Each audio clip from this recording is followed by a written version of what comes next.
Goodbye. We'll be back. Goodbye. Goodbye. We finally got the intro.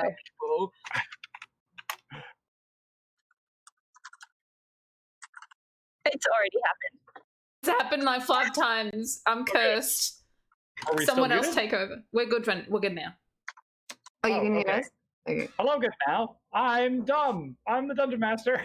Welcome to the Chocolatiers, our bi-weekly campaign here over on Wisdom Saves. We have got a fun game plan for you folks today, in which the players may do something. I don't know. It's Dungeons and Dragons. They may not. Maybe. As I already said, I'm Dom. Let's go ahead and walk through everyone. We're just going to go through upper left all the way around. Brynjael, why don't you go ahead and kick us off? Brynjael. Hello, everyone. My name is Alishiera. I play Brynjael, who's a half-dragon paladin in this campaign, and I'm a content creator. And I do things that exist on the internet. Creating the content. Awesome. Eminence. Hi, I'm Nicole. I play Eminence. She is a tiefling warlock mean girl. Always good to have a resident mean girl. Hey, it's not your turn. Calm down. Oriana, you're up. I have the hiccups, so excuse me, just try not to do that. Hi, I am Lifton, and I play Oriana, Eminence's sister. And just because nobody else has said it yet, have a look, have a peep at the new little artworks that we have here. I can see them on the stream. They look so good. Done by the next person. Wait, this side. Oh, yeah, no, this side. Yeah, pointing is difficult. It's like I don't. Yeah. Okay. Did it tell me? It's like the Brady Bunch over here. Okay, Aery. Hello. I am Jimmy, your cat, and yes, I did these cute little artworks and added them to the overlay, so now you can see what our cute characters look like. I love them all so much. But yes, I play Aery, who is a high elf sorcerer disaster boy. Always good to have a resident disaster boy in the party. Eredan. Hey everyone, I'm SirJoustALot. I play Eredan. He's a half elf bard. But Lovely. no, that's not the campaign. Elf bard. Yeah. Say, that was a character reveal accidentally. He's Lots just of No, that was just a brain part. I'm sorry, everyone. Let me double check his backstory real quick. Did I know that? Brain part. I'm sorry. Unfortunately, now that you've lived for a couple of 100 years and you're only a half elf, prepare to die immediately of old age. Yeah, I know, right? Rocks fall, everybody dies. Natalie. Hello. I'm BurrowsRed. I play Natalie. I needed to stretch and my computer hates me. So, you know, that's what we got in for us tonight. I'm also a content creator. I stream and shit. Yeah, well, I have good news. You don't need to change any settings on your computer now because we're playing Dungeons and Dragons. I also now realize, Oriana, you pointed out the art and we all celebrated it, but you didn't get a chance to introduce yourself, I think, too much? Or did you? No, I gave up on that. So I play Oriana, who is a tiefling cleric, and I personally am another content creator. Yes. Lovely. Well, now that you know our wonderful cast of characters, it is time for us to... Oh my gosh, I've been watching too much Critical Role. I really want to say, what is it?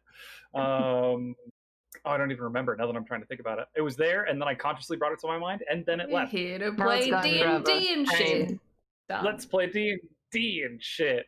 Where we last left our Chocolatiers, they were at the Golden Tankard in the town of VaguelyIllogical. They had just arrived after visiting from the Forest of Statues, whereupon they met Ben Milla, aka Satine, the forest gnome, who's basically the caretaker of the Forest of Statues. And they did get a chance to take a look at the statue that appears to be a striking likeness to what they have been described as the king of VaguelyIllogical. The problem is, they have not met him, and they have not seen any paintings of him, and they still don't know what he actually looks like. So, as far as they're concerned, they're just taking everyone at face value. However, on the way back, the party traveling through the deep wood ended up trying to help out Destria, who got the note that was sent for the party, and was at the time trapped at the top of a tree, whereupon some sort of large living tree creature had basically assaulted him and trapped him up there. So the party did the only logical thing. They set it on fire and killed it, and realized that killing it may not have been great, because all of the wildlife seemed to have left that area of the deep wood. Still, though, like any good D&D party, they said fuck it, and they went to go get drinks and talk about food for 45 minutes. So it is late afternoon at this point. I believe you guys had an early dinner. There's probably still a little bit of time to head out onto the town of Valater if you're hoping to. Destria has retired to his own home, which is not too far away.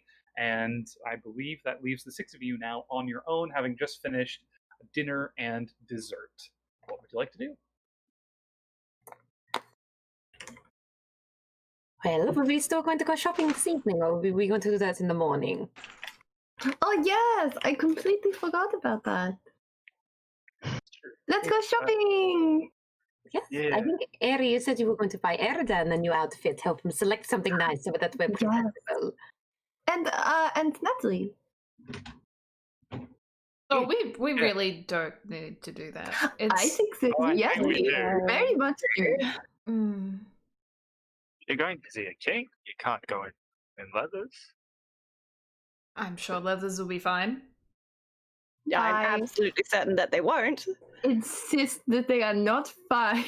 We really should get you something else. Sure. It's always good to have a spare change of clothes anyway, in case something happens to your leathers, and then what are you going to change into? And See? after all, we are trying to remain perhaps a little bit unobtrusive if we're going to see have an investigation of the king. So we of course need to blend in with the rest of the court. Yes, it's best we look like locals, as much as is possible for us. I think more you mean look like nobility. Yes. Hmm. Well, All right, let's do it. That can't be that bad. Yes, I can't stress enough how you don't have a choice in this. It's extremely fair. That is the other question. If we're going to blend in with the nobility, that's going to be expensive. How much gold do we all have on hand? Oh, you know.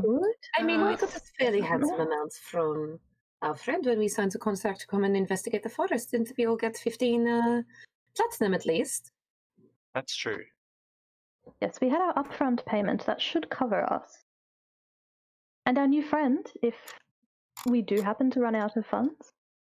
Did we Yeah. work out how to contact him if we Yes, I need to? don't think that Destria actually told us where he lives. Oh, no, again! We keep doing it! We're so bad at having friends!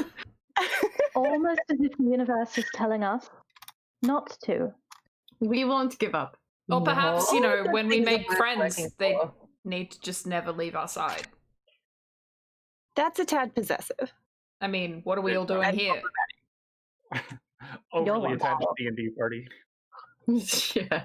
We left for how long was it? A year. I'm not gonna say that we're overly attached. In Sims? I have a quick question about D&D Beyond, because it says I have 15 gold and 95... 15 platinum and 95 gold. Is that... The 95 is including how much I have worth of platinum? No, it Or does is that not. No. have They're separate. platinum and gold? Okay, cool. So if you click Oh, on rich. Yes. like the currency, like the literal, it says like currency. Oh, and it numbers, does! Okay, and yeah, the totals at the top. I got some gold. Aery's just bragging. I casually. I've got some gold. Aery would, but I'm not right now.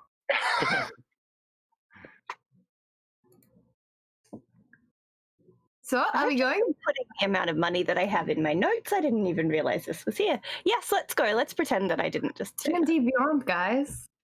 Beyond. This stream is brought to you by... It's really Us. not. And The not... letter F. Yeah. And the color blue. Isn't it the letter I for imbecile? I for Illuminati. Yeah. Yeah. So where are you folks heading specifically? What is your what are you looking for? Well, would we have in our travels about the city have seen like a sort of fashion district? Because I know we went to like the artisan district at some point, but that was like kind of whack. Yeah, we just went know for the pretty. because Bryn not- has that scarf that she commissioned. I don't know if that store was like amongst other fashion stores. Yeah. So, as I said, to the south of town was sort of like the primary logging and manufacturing district. Just north of that was the artisan district, where the people use the raw materials that are brought in from the forest. And then, sort of in the center of town, was the primary keep of Valater. So, you think that if you head back down to the shops on the south end of town, you might be able to find something. The northern end really did seem to be like entertainment and housing for the city, though I'm sure if you wandered around the north end of town, you might be able to find some more upper class areas and neighborhoods that may have much nicer clothing, but much higher cost. I suspect that Natalie will only ever wear this one time or when forced, so we probably shouldn't put too much money on it. Yeah, and if we buy her like a really nice pair of pants, I'm absolutely certain she's going to go murdering in it. Or, no, maybe not murdering. Natalie's not much of a murdering person, but she's going to traipse through the forest and she's going to get the muddy and the fabric's going to get ruined, so we probably don't want to go very highly priced. Yeah. Depends. Did they hurt you? Although, what would Aery do? That's the real question. Yes. Aery wouldn't want to spend all of his money on someone else, so we will go to the reasonably priced. If it's nice, it's good, but they're not going to like drop all their money on something that someone's not going to wear again. Yeah, totally. I also feel like Aery would just be incensed at the idea of nice clothes being ruined, so that would also factor in. I definitely thought you said incest. I was like, I don't think he's incest about anything. Welcome to It's been 15 minutes and we've already lost our goddamn minds. Exactly. I have bad hearing. Anyways, the six of you pack up and head out as a collective, or is anyone staying back? I think we're all going together, right? Yeah, I think we're all together. Okay, yeah. It has been a couple of days now since the start of spring. It's actually been several weeks, if not close to a month. So even as the sun is starting to dip lower and lower into the sky, you can see some more crimson and maroon hues lighting up on the edge of the horizon as it's deepening in colors. There is still a warmth to the air that is occasionally punctuated by nice shadows that are lengthening by the casting of this sun. There isn't a huge amount of activity for today throughout the streets and the city. You're able to make your way down towards sort of the merchant district relatively easily. You get the sense that some shops are closing a little bit early, but most of them are still open. However, it probably takes you maybe 15 or so minutes before you find yourselves at basically the equivalent of a fabric district. So this is a collection of 3 or 4 streets that it's kind of like a fabric market in Shanghai. It's just a whole bunch of different stalls that all seem to specialize in one specific thing, and they're all sort of competing against each other. So you see silks, you see satins, you see velour, you see leather, you see tanned hides, clothing of all different shapes and sizes to cater to just about everyone. The one thing that you do not see is a particularly high class establishment, the sort of sit here single-handedly while we deal with you and only do sort of thing. It's more of like a walk up and barter with the guy while the person in the stall next to you also heckles and barters prices. So is there any sort of material you're specifically looking for, or do you just want to walk up to a stall and see what you can do? Aery will just drag Natalie around and be like, okay, touch all of these and tell me which one feels the best to you.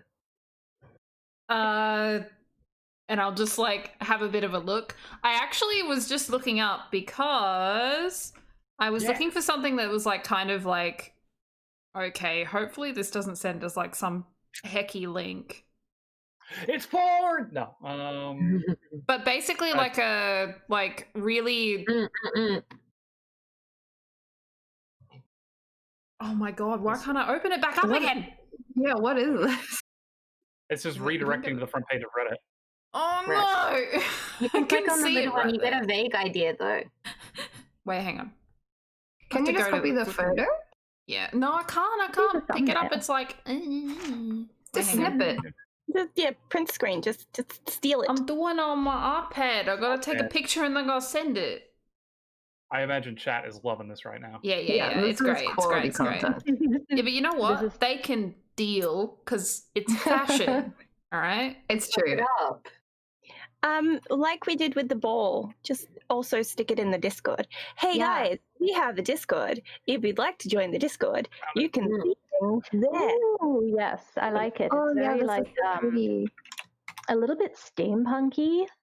It was a little bit more steampunky than probably intended, but Yeah, but There's it's also very belts and Natalie. shit. It's like pants and belts and a bit masculine under. Yeah. Like, would you call that a bustle? I don't know clothes. I would hope it's a bustle.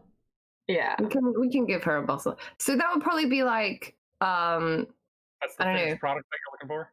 The outerwear and the pants would be leather, I would assume, and then silks or like high quality linen as the other fabrics. the Maybe jacket like a could be brocade. velvet or something. Can we put thought this up like on stream so suede. that people can see what we're looking at? Yeah, maybe. I can do that now that I hang on. It's gonna cut off everyone's certainly images. It's also That's someone fine. else's art, so please no. Yeah, I was going to say, Uh, let's try and credit the uh-oh. artist. Yes, this is from Perry 2018. Okay. Love your Get work, it, Barry. Perry. Rather Tell you what, than I'll- put you I'll through just use trying to my work this DM out. words. We Yes. are I'll just use my actually DM. Are you ready for the Dungeon Master to do DM things? Yeah. No. Cool. Roll a d20 for me. Where are my dice? There they are. That's right. You do need dice to play Dungeons and Dragons. I got my dice out this time. Oh, I That's a didn't. 10. So professional. You got a 10? Mhm. Okay, so basically you walk through the stalls and you go one by one and you feel the different materials and you feel some of the softer silks and they just feel flimsy. And you feel through some of the velours and it just has too much texture for no reason.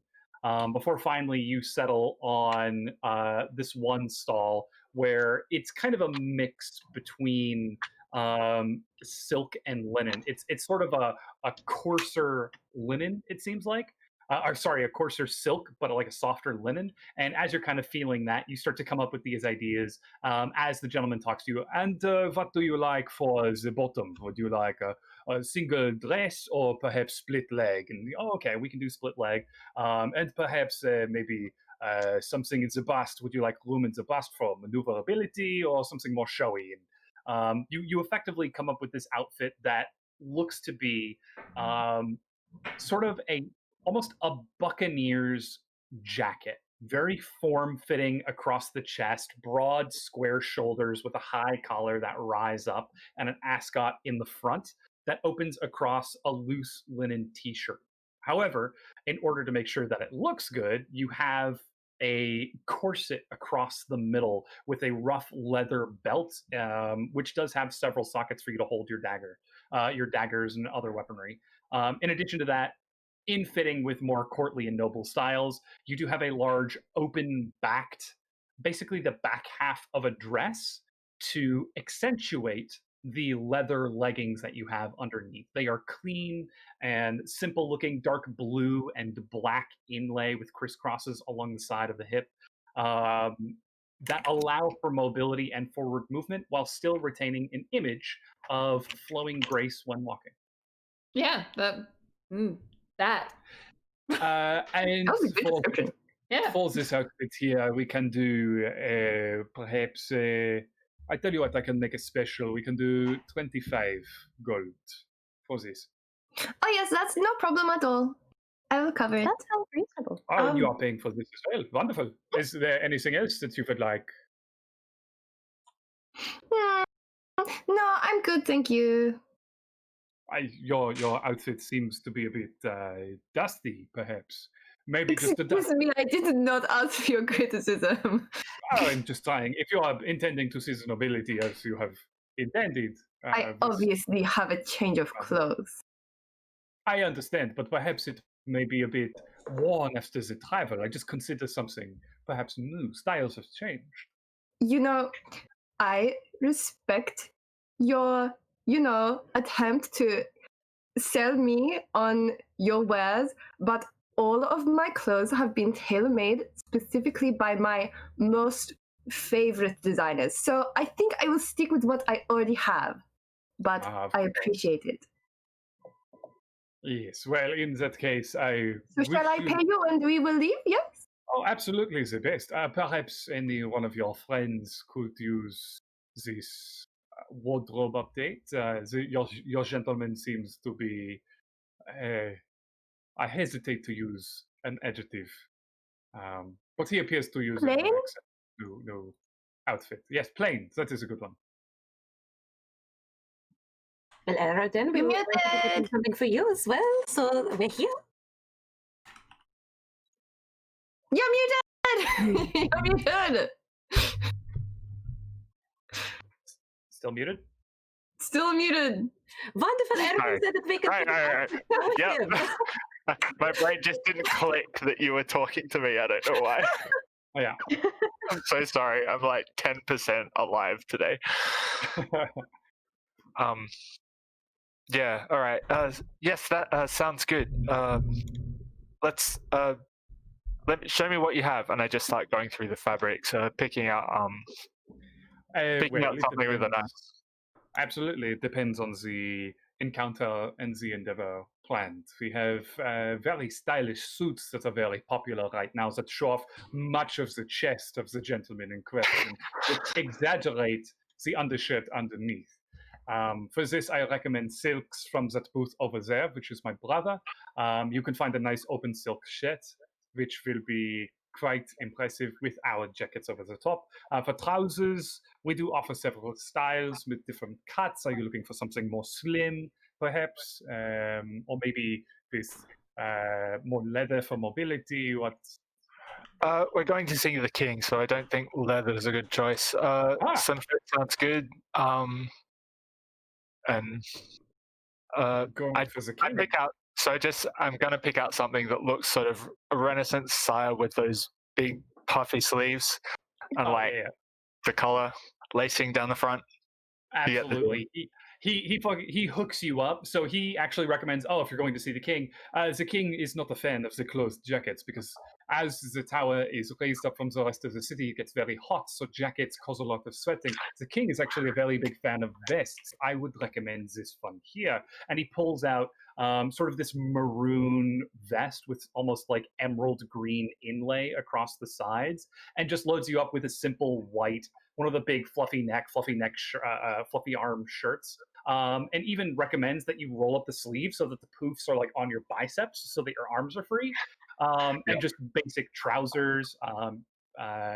He recommends that if you have your own belt, you can adorn it with whatever you like to accentuate the outfit. However, we also have belts for sale if you are interested in accessorizing. Yeah, that sounds lovely. So I just pick out something with sort of like some gold, nice big gold belt buckle, and like I don't know what the words for them are, like the little studded studs.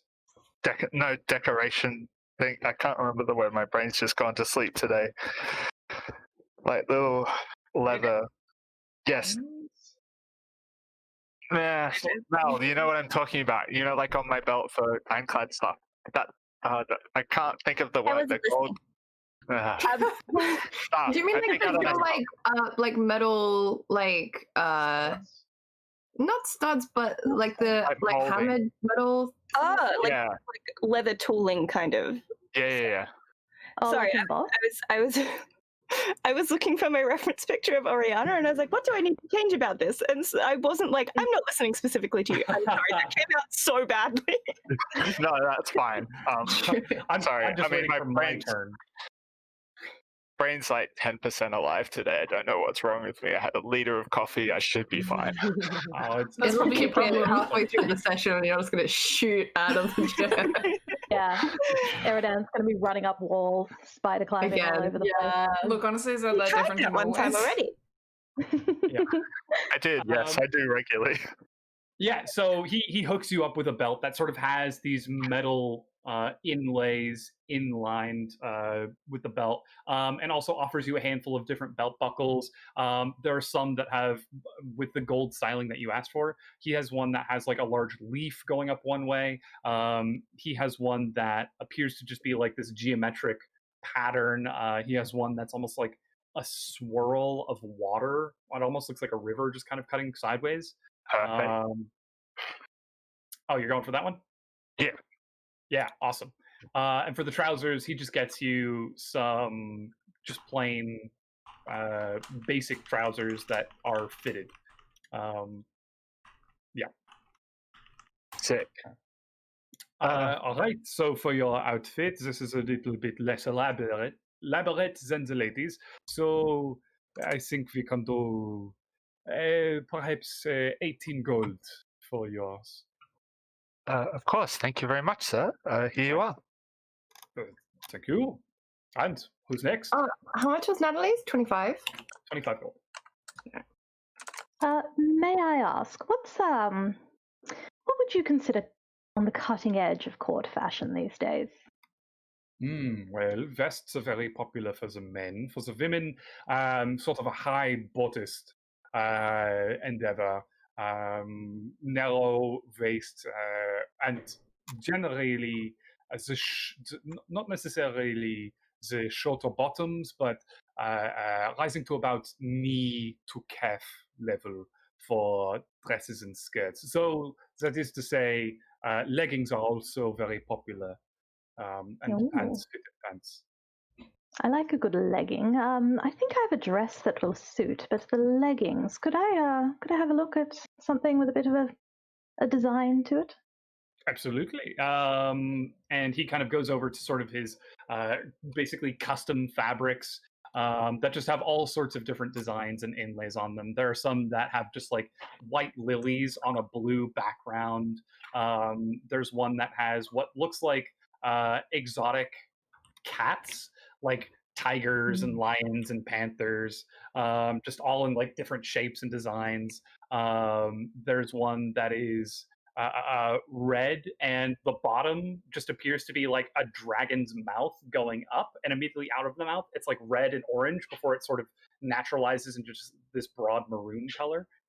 So it looks like the dragon is like breathing out your leg, basically. Yeah. He's got a whole bunch of stuff. Yeah, wild cats. That is interesting.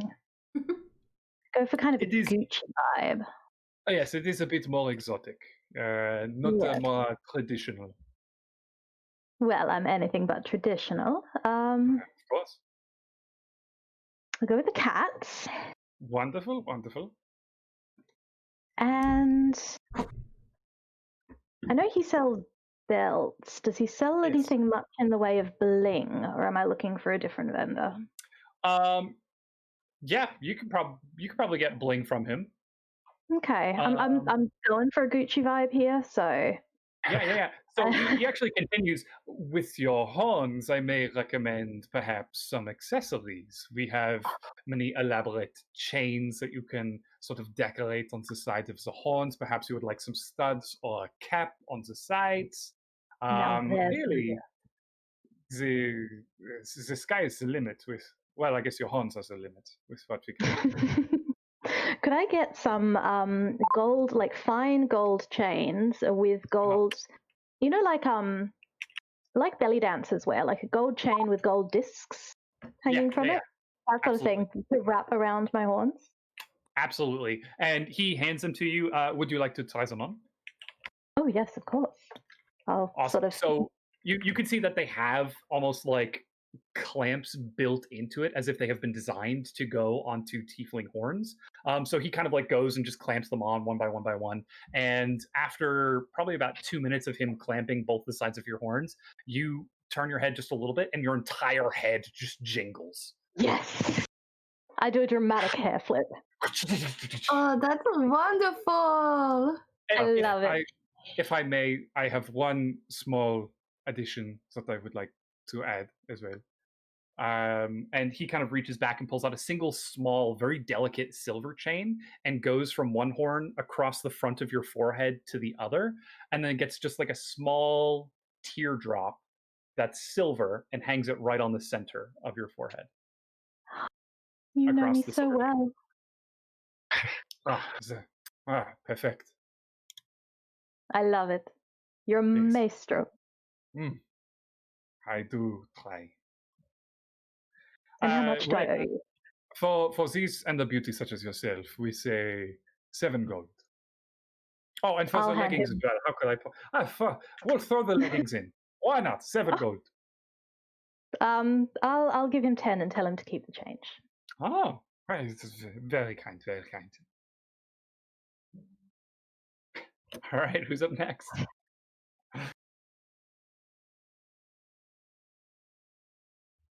Well, Oriana, are you getting any clothes? I actually do have a very nice set of fine clothes at home, so I will not be needing to purchase anything today.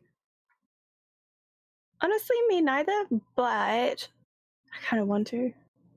Oh, Maybe you could just get something shiny, Oriana. You don't need a new outfit. I mean, I have like the family crest thing, and I don't really need new clothes, but I was thinking. So if you look at the artwork of Oriana, which is what I was doing before, because I don't particularly want her to be unarmored, she's got like a scale mail over shoulder thing. Is there something that we can do to just kind of go under that? Of course. Yeah. I don't exactly know what I'm describing because I'm trying to make words in my head out of things that are terms that don't exist as far as I know. What? So something like... So I'm thinking more of like an Under Armour workout shirt, but like in a design, basically, so that you can still have the armor on top of it. I don't know what that looks like. So it's just like a fitted t-shirt that like is super form, like yoga pants for your upper body. Right. Okay. Like it. Yep. I got you. Yeah, something like that, but with like, I would say like a half skirt in, so it starts at one hip and then it goes down, kind of archy around, so it's longer at the back but taller at the front, but also, you know, she can still have her armor on underneath and kick people if she needs to. I see. So you're not really looking for something on top, you're looking for stuff on the bottom. Yeah, so it would like start under, like it would, I'm trying to say like, I should just sketch this, but I didn't have time. Put like, I'm watching Jimmy's face as I'm speaking words and I'm like, oh no, I'm not doing a good job at this. Do you? I'm trying to picture it. I know what it looks like in my head. Like, just come back to me. Like a tunic under your thing, but it would still go under your belt and your armor. So it's like one of those Mormon sleeping dresses, like a sleeping gown basically, but like raised in the front, but a skirt and nice looking. Let's go with yes for that.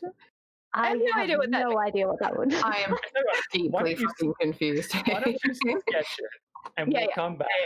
Yeah, come back to me, because I have the picture in my head, but I don't have the words for it, unfortunately. As long as you don't buy any chains, because chains are my thing now. My parents got me this really nice pair of white gold hoop earrings, and she said that I couldn't wear them because hoop earrings were her thing. That's what you get. Amazing. Okay, lovely. So we now have 4 of you set up, 3 of you, 3.5 of you. And I guess I don't think there is anyone else. Do we need shoes is the other thing. Let's just say we got them. We can go shoe shopping, but we should probably do it off stream. Yeah, agreed. Off screen Agreed. shoe shopping. Yeah, tell you what, why don't you guys just mark off 15 gold if you want shoes? So, and you can get nice court shoes. I think everyone but Natalie would probably have court appropriate shoes. Yeah, I'll buy Natalie shoes. 15 gold? Yeah, 15 gold. Are we talking boots? Are we talking heels? Are we talking slippers? Are we Probably- talking, like tux shoes? I assume just like they would just be like nice boots, like high quality, like comfortable, but like nice looking. Mid calf, maybe Yeah, half inch to an inch heel. Yeah. I don't know. Like, Would Natalie want a heel? I don't know how Natalie would feel about a heel. I think that heels would be fine. Apparently, Yeah? heels are really good for your legs, so like smallish ones. So Okay. yeah. Yeah, slightly heeled. Accentuate the muscles of her calf. I imagine, I imagine the guy selling shoes or the woman selling shoes is like, oh, you'll look so great in these like high heels, and you try them and just like immediately fall over, and she's like, okay, we're gonna take them down a notch. or you do that awkward like back hunched over trying to walk in your heels. The grandma. Yeah. Yeah. The Newborn dinosaur. soul walk. Yeah. Awesome. Yeah. Lovely. Great. You now have leather low-heeled boots. Natalie. Anyone else? This is it, right? Yeah, I think This is it? we're good. I'd call Yeah, this a rousing agreed. success. Indeed. Is there anything else we need before we see the king tomorrow? Any supplies? Any kind of, I don't know, sneakery stuff? Should we give him a gift? Yes, we should probably discuss why we want an audience with the king before we are actually standing in front of him. You know what? That's actually a really good idea. Well, we Does can just that- say we're looking for work, right? Well, I think we already very briefly discussed, at least. It's not unheard of that knighthoods and nobility from other parts of the region will come and touch base. And as king, he is part of a noble family of knights. That's not an outlandish request to be, as a knight myself, touching base with his court. All right, then I suppose you can take the lead and we will be your posse. We would be Yeah, and your then you just need chocolatiers. to like look at him, right, and be like, "Oh, he looks like that statue, huh?" Yeah, that's pretty much the point of this. How are we going to know if he's a doppelganger? We have not thought that far ahead. No, we have not. I mean, ultimately, that's not really our job anyway. If the king... But I want to know. I mean, you could always ask him and see how that ends up for you. Yeah, maybe when we're leaving. I wonder if he'll smell like mint. Oh, that could be an interesting thing. If he did, that would be an interesting development. Are you suggesting that we sniff the king? Yes. Maybe we Is can that hug him. inappropriate? I don't think we should try to hug recommend him. hug the king. I'm not saying we should try to hug him, but maybe it'll happen. Maybe it will happen. Yes, I mean, it's not an impossibility, I guess. Well, sometimes in greetings, they might shake hands or... Not usually. They're very weird about it, usually. Advisors potentially, but I don't think that the king will be getting really off of his throne. But we don't know. He might be a huggy king. Maybe. A king's just in lazy? Oh, no, they're very self-important, to be honest. They're just, like, regular guys, but they have a huge, ego. So that It depends means on that the king and the court as well. Well, most of them that I've all of them that I've known like that, so. Yes. Right. Although, do we know if the king is an elf or human? Is that Human. human? Okay. And the advisors are elves. Yeah. But yeah, I think other than that, we didn't really have anything else we wanted to do tonight. I feel like there was another thing on our checklist to do. We were gonna see if we could find anything out about doppelgangers from someone that Natalie wanted to talk to, and I can't remember. Yeah. Talk to Wasn't- someone, or did we want to just try another round of eavesdropping on the general populace. It went so good last time. I think we should. Maybe we should finally go see Transformers or whatever was on show. Oh my god, we actually should. Yeah, we could catch a show. We've got time. Might help us get some information on the environment or something. At this point, the sun has set beyond the horizon. Most of the people that are going about and doing business in the city are carrying their own lanterns and torches as they go to and fro, but you get the sense that things are winding down in the city of Valater. Maybe we should just go to sleep. Do they not have like Maybe that's the lampposts or DM something? that we should just go the fuck to sleep. We should, getting up. They have lampposts on street corners, but over the course of the street, it's mostly lit by whatever buildings are still keeping their own lights on. Oh, I was being a smartass. No, that wasn't. Oh, good. Yeah. Mess with the DM, you get the rocks. And not the stone kind, the giant bird kind. Yeah, actually, Natalie, make me a deck save. Oh yeah. Dodge some thrown lantern.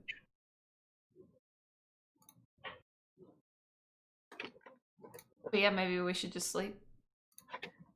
Oh no, that wasn't a joke. I want a deck save. A deck save. Sure. Right. Ooh.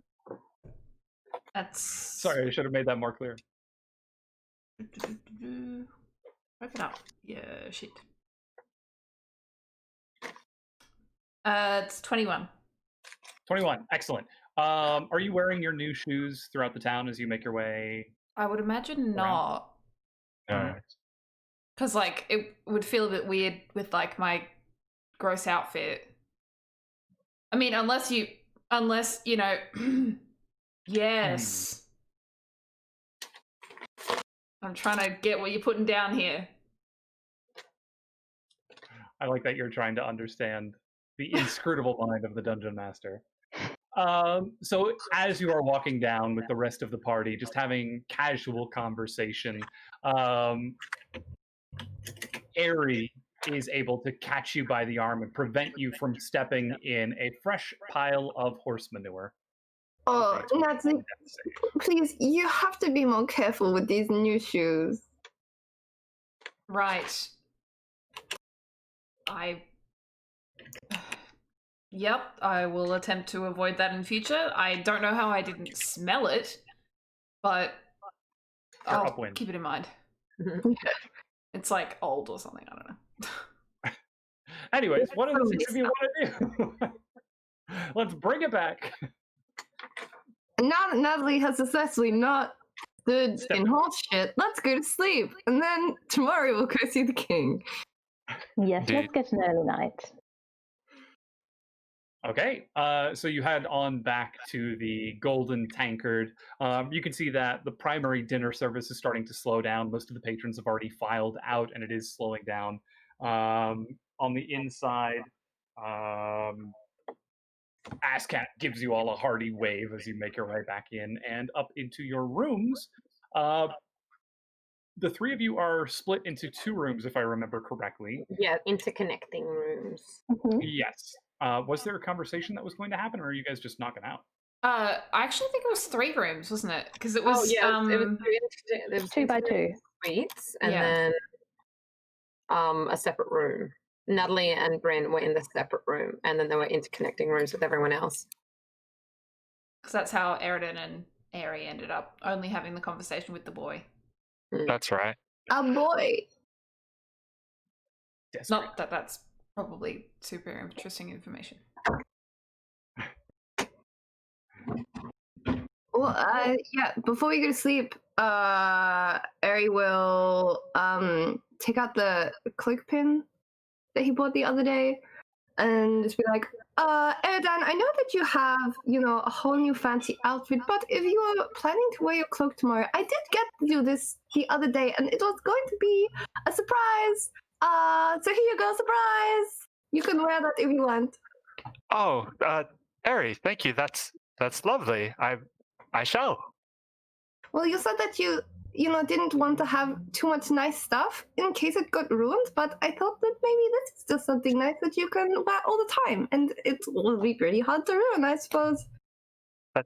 Absolutely. Yes. Thank you. Thank you again. I wish I had something to give you as well. Oh no, it's not necessary. I just thought it would be nice. Yes. I shall. Thank you again. It's okay, Eredan. I don't know what else to say. He's so wholesome. I know. Is this happening in like when you guys have gone to your room? Yeah. Yeah. Okay. So, all right. I guess we all kind of get ready for bed and knock out. Yeah. Okay. The night comes and goes without any excitement. You can go ahead and take a long rest. At around dawn, you start to hear the rest of Valater awaken. You're not being awoken early this time because nobody asked to be awoken early. So it is probably about 7, maybe 7:30 in the morning by the time the 6 of you meet up downstairs around a table having a hearty breakfast of imported fruits. I'll be back in like 2 seconds. Do you think Eredan having a new cloak pin would be particularly notable? Because we've been like together for weeks, if not months, traveling now, right? Yeah, make a perception check. Okie dokie. Ooh, that landed kind of sideways on my thing. I think I see where you're going with this. God damn it. Okay, that is, what is my perception? A 5. A 5? You don't see his cloak pin, but you do see that he has like a small piece of spinach in his teeth. Oh, Eredan, you have a little Oh, thank you. welcome. You're gonna notice that cloak pin sometime. Yeah. How dare someone else give your best friend a gift? Yeah. Ascat kind of walks over at this point. Right, well, you're having a big day today. What's on the docket for you 6? We're going to see the king. Maybe. Yes, hopefully. I meant to ask again, what is the name of the advisor of his court again? Connecting his knights and... Right, so there's this precept Elromir Taldilinda. I want to... Listen, dwarves have got pretty simple names. Stonefist, Earthdraw, and living in an elven city is a bit tough on the tongue. Yes, I can very much imagine. And that would be the best person to get in contact. You said the other option is really just lining up amongst the people and hoping that we manage to get in. Yeah, right. Well, you could try his precept, or you could try his advisor, Silence. You know very much about the king. Did you used to serve him back when you were an adventurer? Oh, no. It's just conversation that gets around. Right. Well, gosh. I'm trying to think if there's anything else I know that could help you. But nothing's really coming to mind. Oh, no, you've been so helpful already. Really, don't worry about it. Yeah, I just want to feel like I'm contributing, right? You're always so helpful, and you always contribute a smile. No, we have to go. Goodbye. That sounds lovely.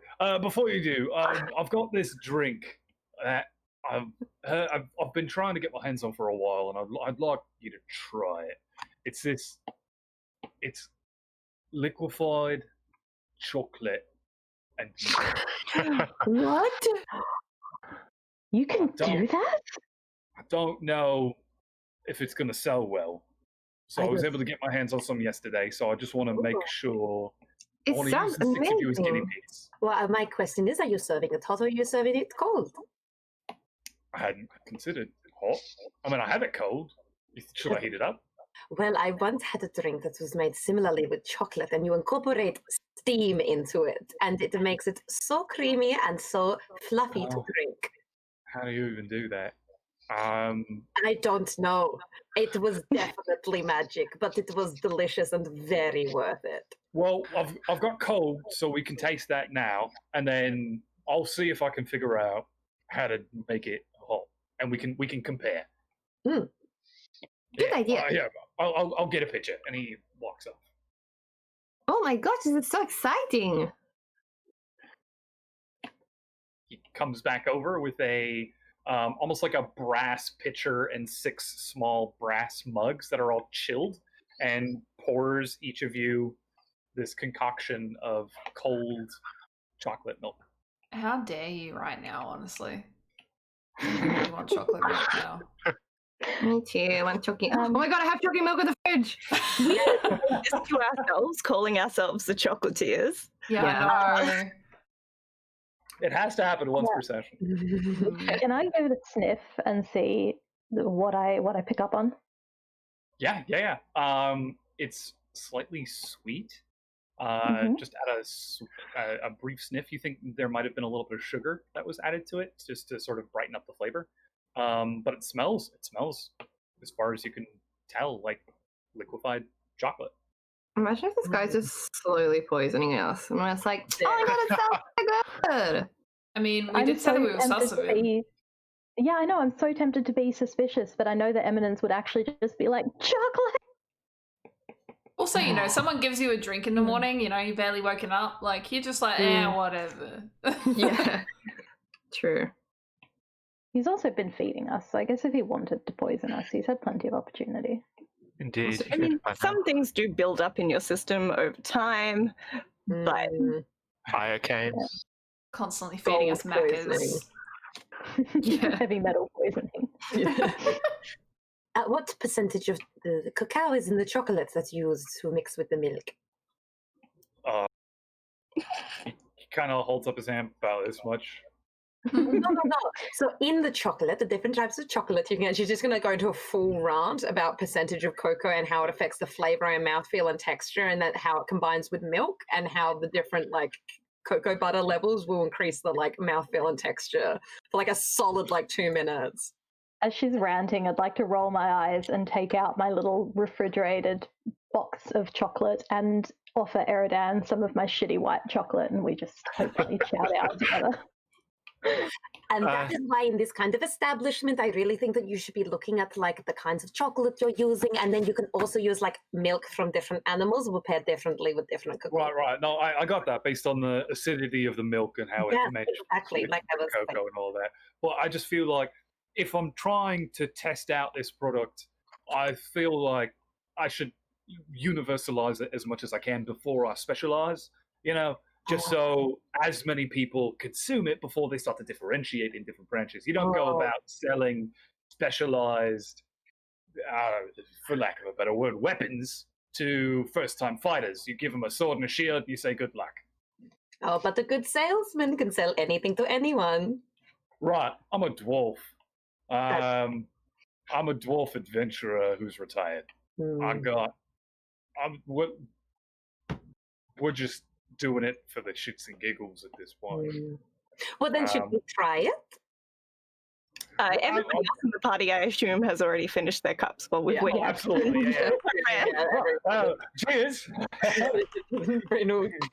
Like, he takes a taste and wow, that is sweet.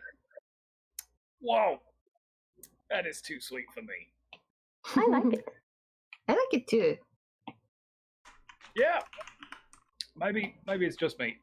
No, it could probably even be sweeter, let's be honest. All right.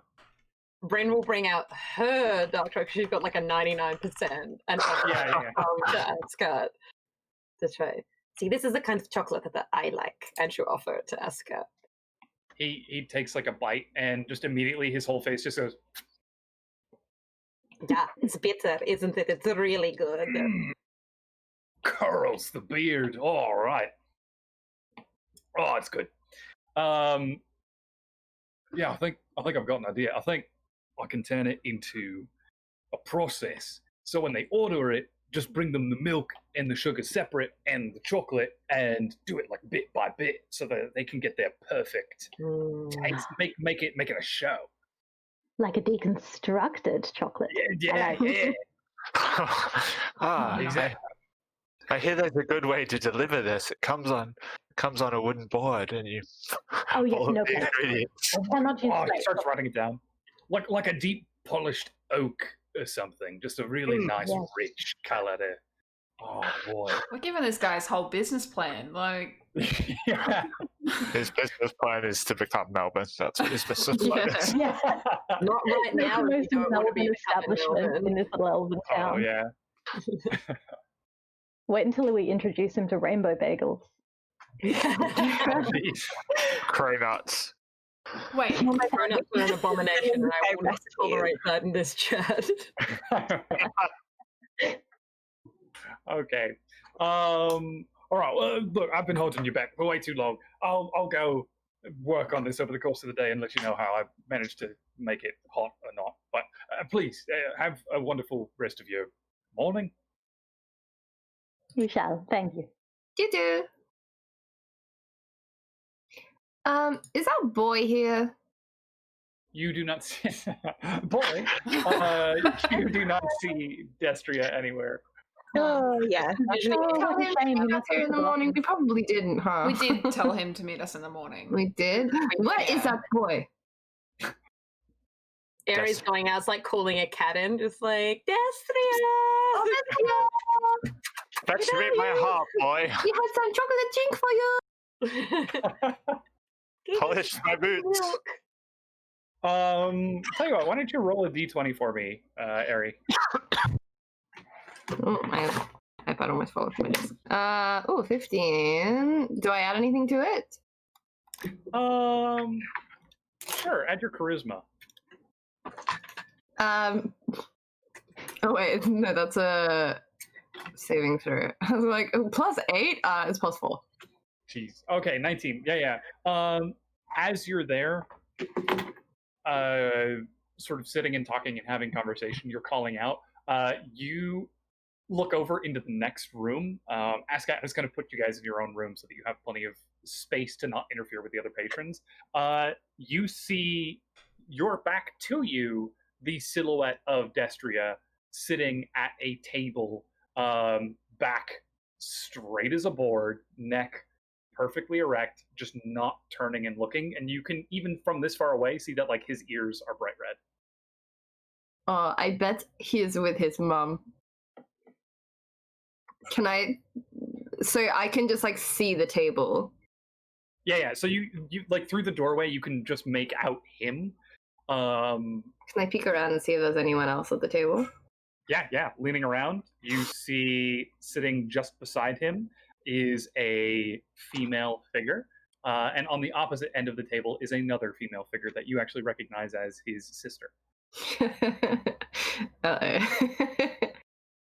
Is the one sitting next to him, does she seem similar in bearing to his mother? She looks like his mother. Okay. Yeah, I don't think he's coming with us today. What a shame. Do you not want to go and say hello? No, she is fucking awful. I don't want to talk to her. Besides, he's probably getting dressed down about his little adventure the other day. I wouldn't imagine we'd want to be there. She might start blaming us. Doesn't Why sound would he like not just lie about where he was? No, maybe he's bad. Not everyone likes lying, you know, Oriana. He's not the brightest. Is the impression I've got so far. Maybe he just didn't think that far ahead. Yeah. I'll laugh as if Eredan just told a great inside joke. It's at this point you notice he has a new brooch. Eredan, that's beautiful. When did you pick that up? Yesterday? Last night. It was a gift, actually, from Aery. It's lovely, isn't it? So nice of him. Yes. So you sort of the gift-giving kind of friends now. Apparently, I was quite surprised too, but was very nice. I suppose. Yeah. Don't you worry. It's nice. It's nice. It's nice. Well, Nice. you know, I also gave a gift to Natalie as well. Yes, you're very, very friendly, Aery. Yes. It's nice. So nice.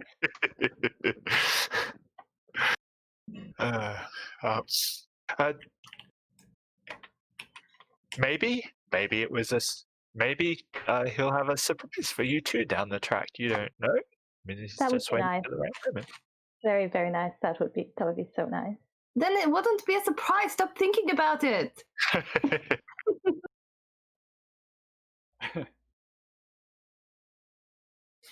Is everyone already dressed up?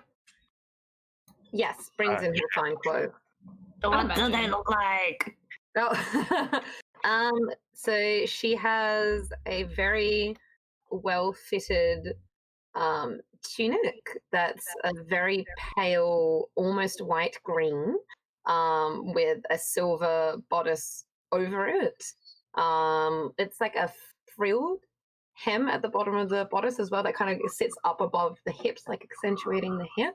And that's down the center of the bodice. It's like embroidered with flowers and vines.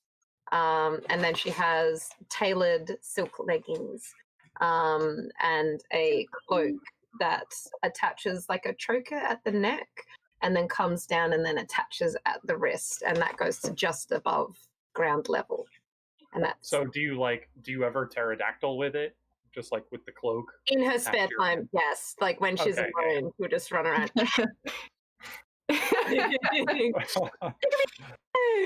like Storm from X-Men.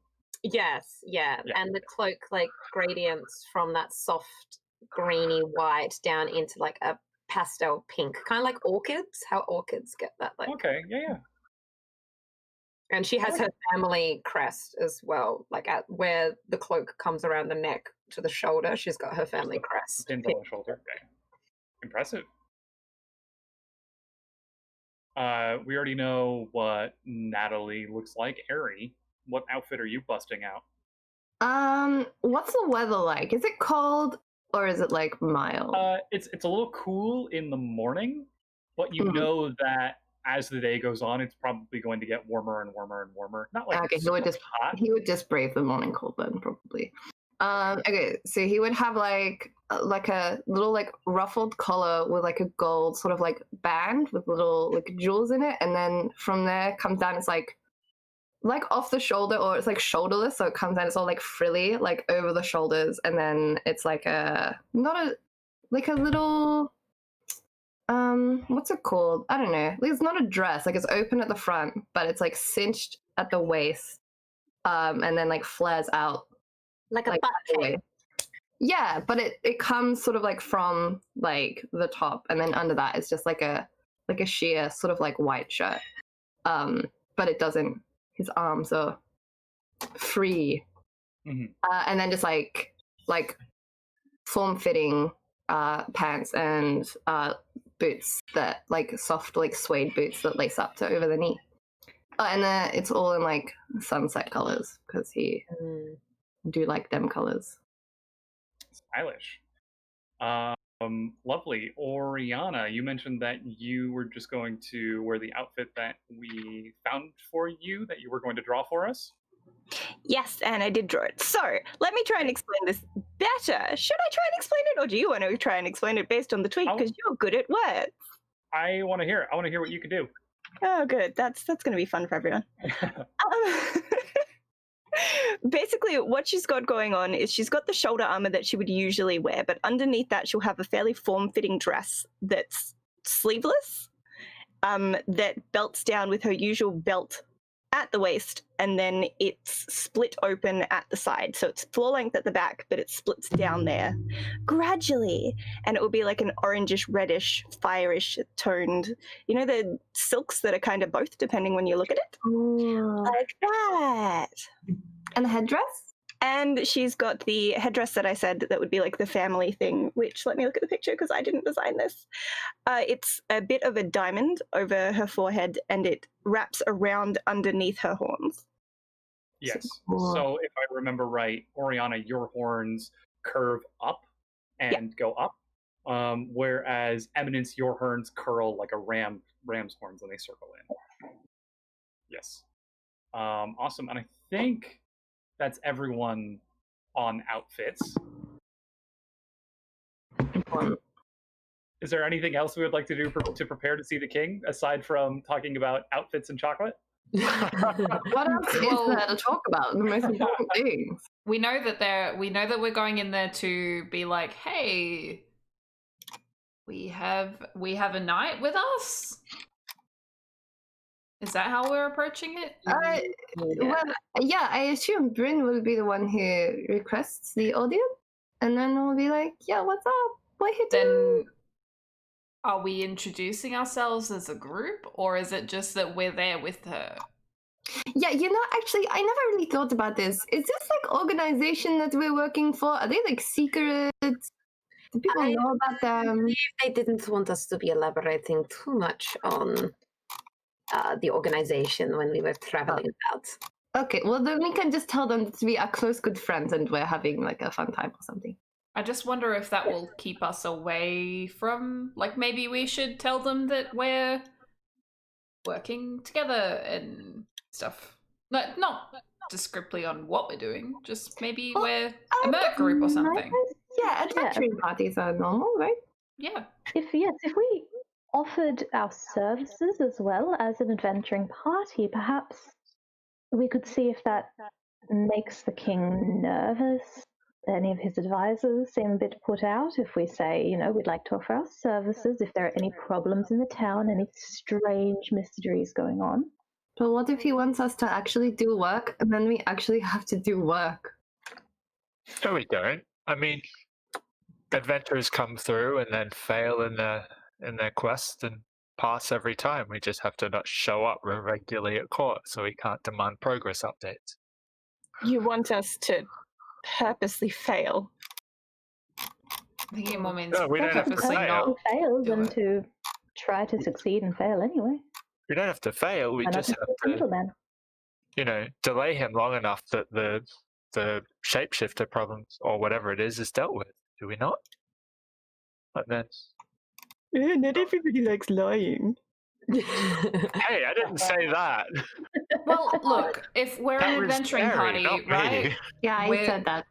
We're an adventuring party, we need money, right? Because everyone needs money. So we go there, we say, hey, we're an adventuring party, we've got Night Lady with us, and, But we're we're poor just... because we spent all our money on chocolate. Yes, exactly. Recommend when approaching the nobility and the way that they view wealth and things similar, that saying, hello, we are poor, might not be the best. Oh, Bryn, I was joking. It was a joke.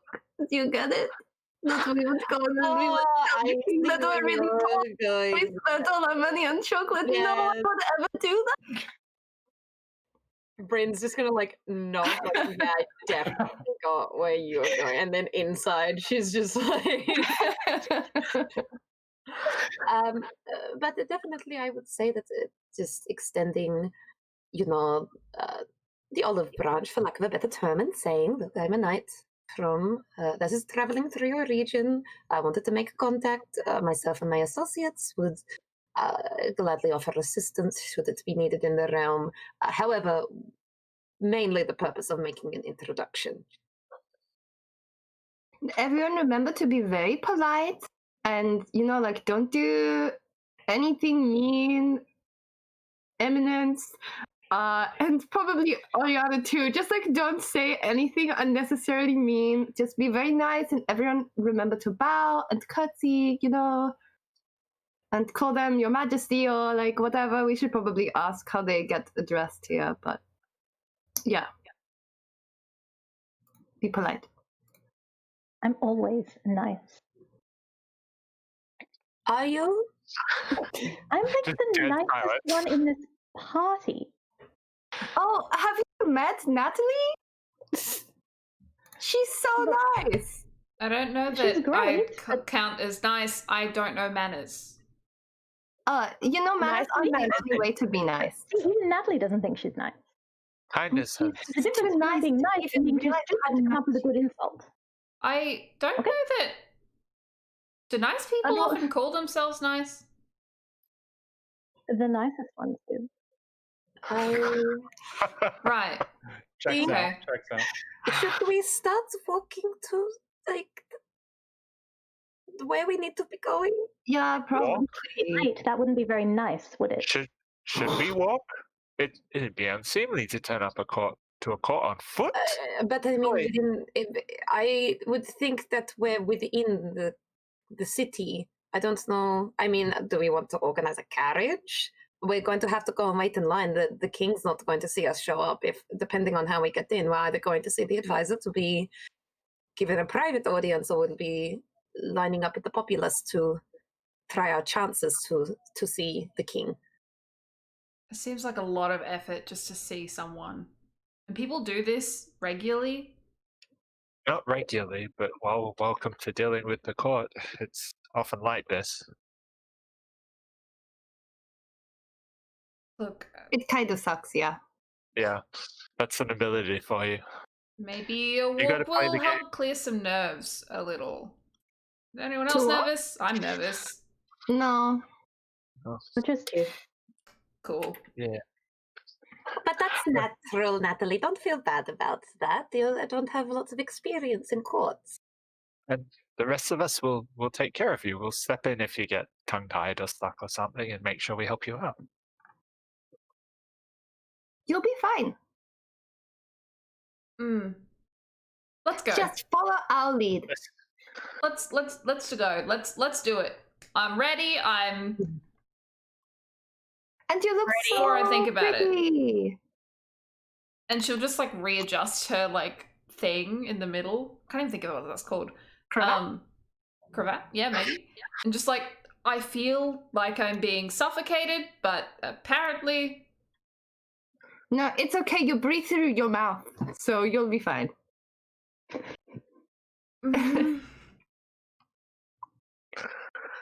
Well, let's start walking, I guess. Let's, shall we? Okay. The six of you depart the Golden Tankard and start walking towards the center of town. It's probably about a 25, 30-minute walk to arrive at the Keep of Valater at the center.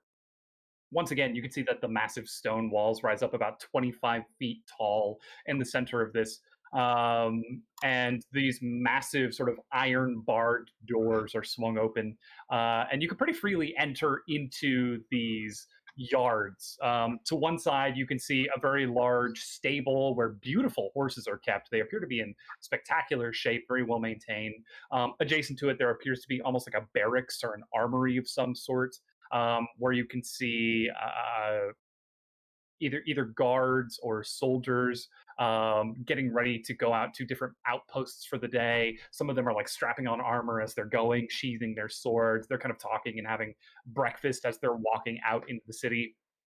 On the other side of the yard, you can see a large open field has been cleared where a new set of probably about 24 recruits are essentially training. They're doing jumping jacks, and as the six of you walk into the gate, they swap over to running laps, and they just start running laps around the outside of this.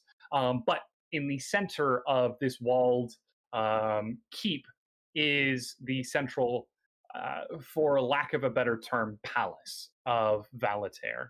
And here you can see the more classical elven design. The central spire rises up and slowly twists unnaturally, such that the windows are not necessarily straight, but are slightly at an angle. And in these windows, you can see stained glass that is difficult to make out from the outside, but appears to portray different woodland paintings that rise up to a point maybe 100, 120 feet up. The central tower itself, maybe, gosh, I would say about 100 feet in diameter from one side to the other.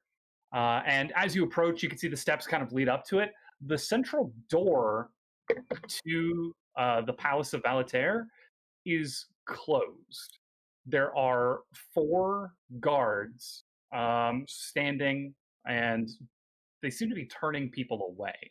As the six of you approach, you can see that one of them sort of has to almost chastise some other petitioners that have also arrived early. You can see there's a woman who has a child kind of on her side, and she's saying, but I need to get in there. I need to be able to talk to him. I don't know if I'm going to be able to afford housing next month. And the guard says, well, I am afraid that the king is ill, and he is seeing no petitioners at this time. She says, and sort of wanders off, leaving the six of you in front of these guards at the front steps of Valater. I guess we would approach.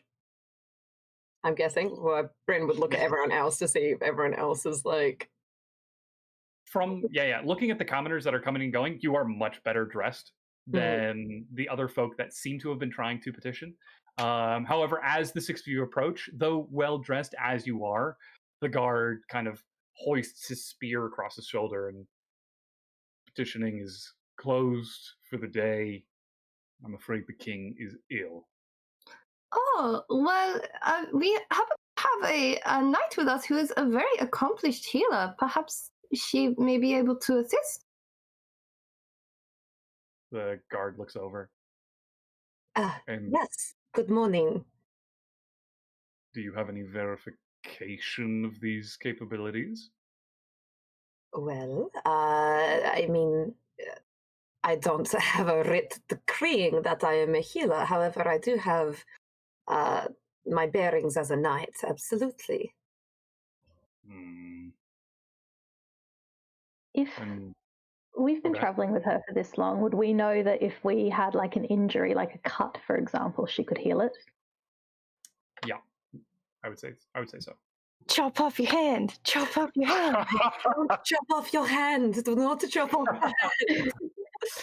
Chop it about halfway off, and then it's still attached. Aery, give me your arm. I would hate to get blood on this outfit.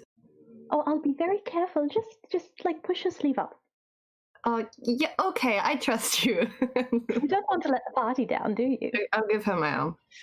Okay, I'll take a knife and be like, watch carefully. As you pull a knife, each of the four guards immediately tense up. Like two of them, their hands just go straight to the hilt, and they're like, whoa. I roll my eyes and continue. I'll draw the knife just like quite lightly down her forearm, just like enough to draw blood, but nothing crazy. Sure. Oh!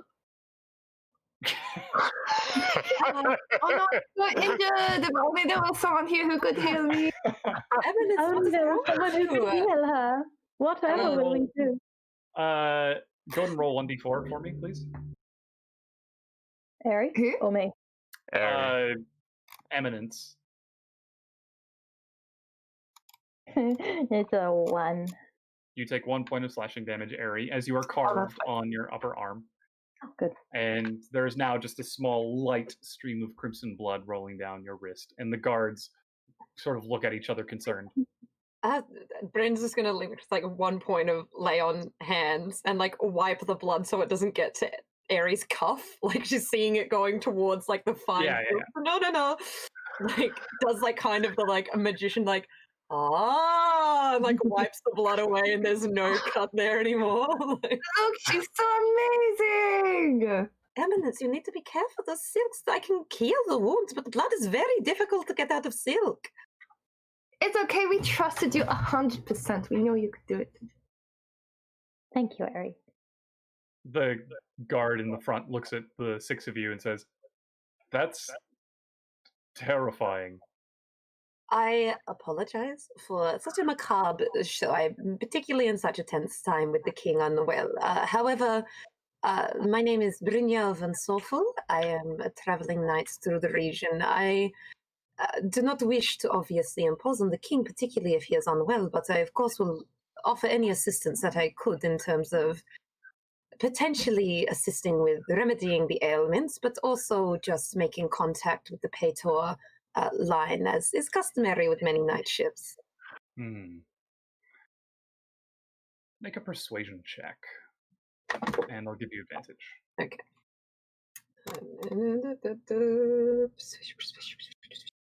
Oh, okay, she's good at persuasion.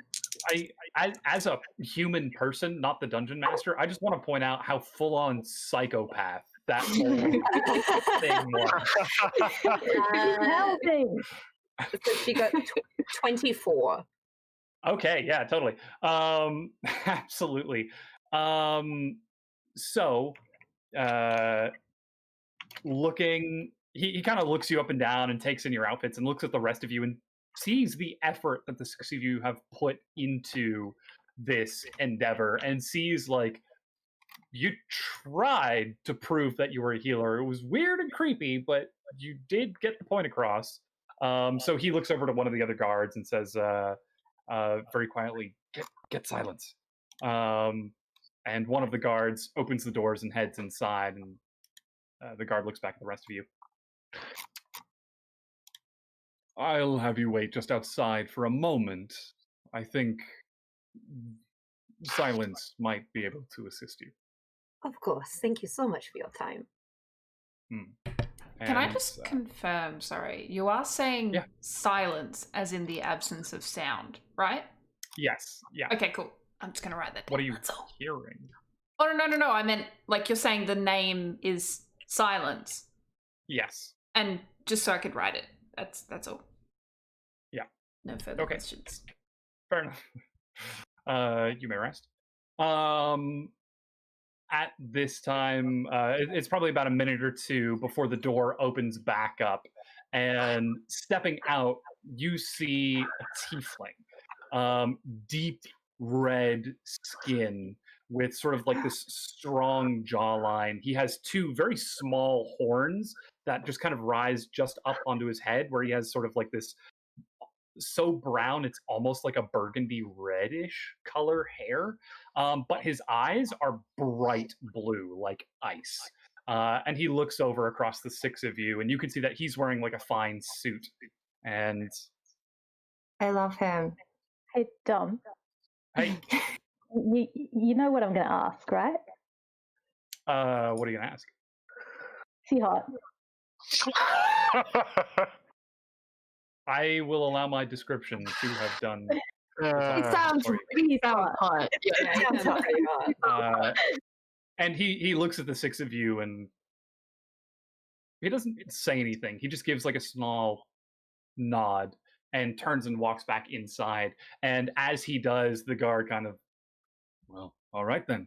And he steps aside along with one of the other guards, and they swing open the doors for the six of you to enter. Oh my god, did you see that man? I know, right?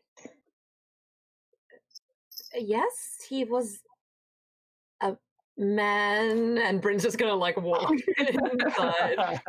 You certainly did look like a male. He looked like He was so beautiful.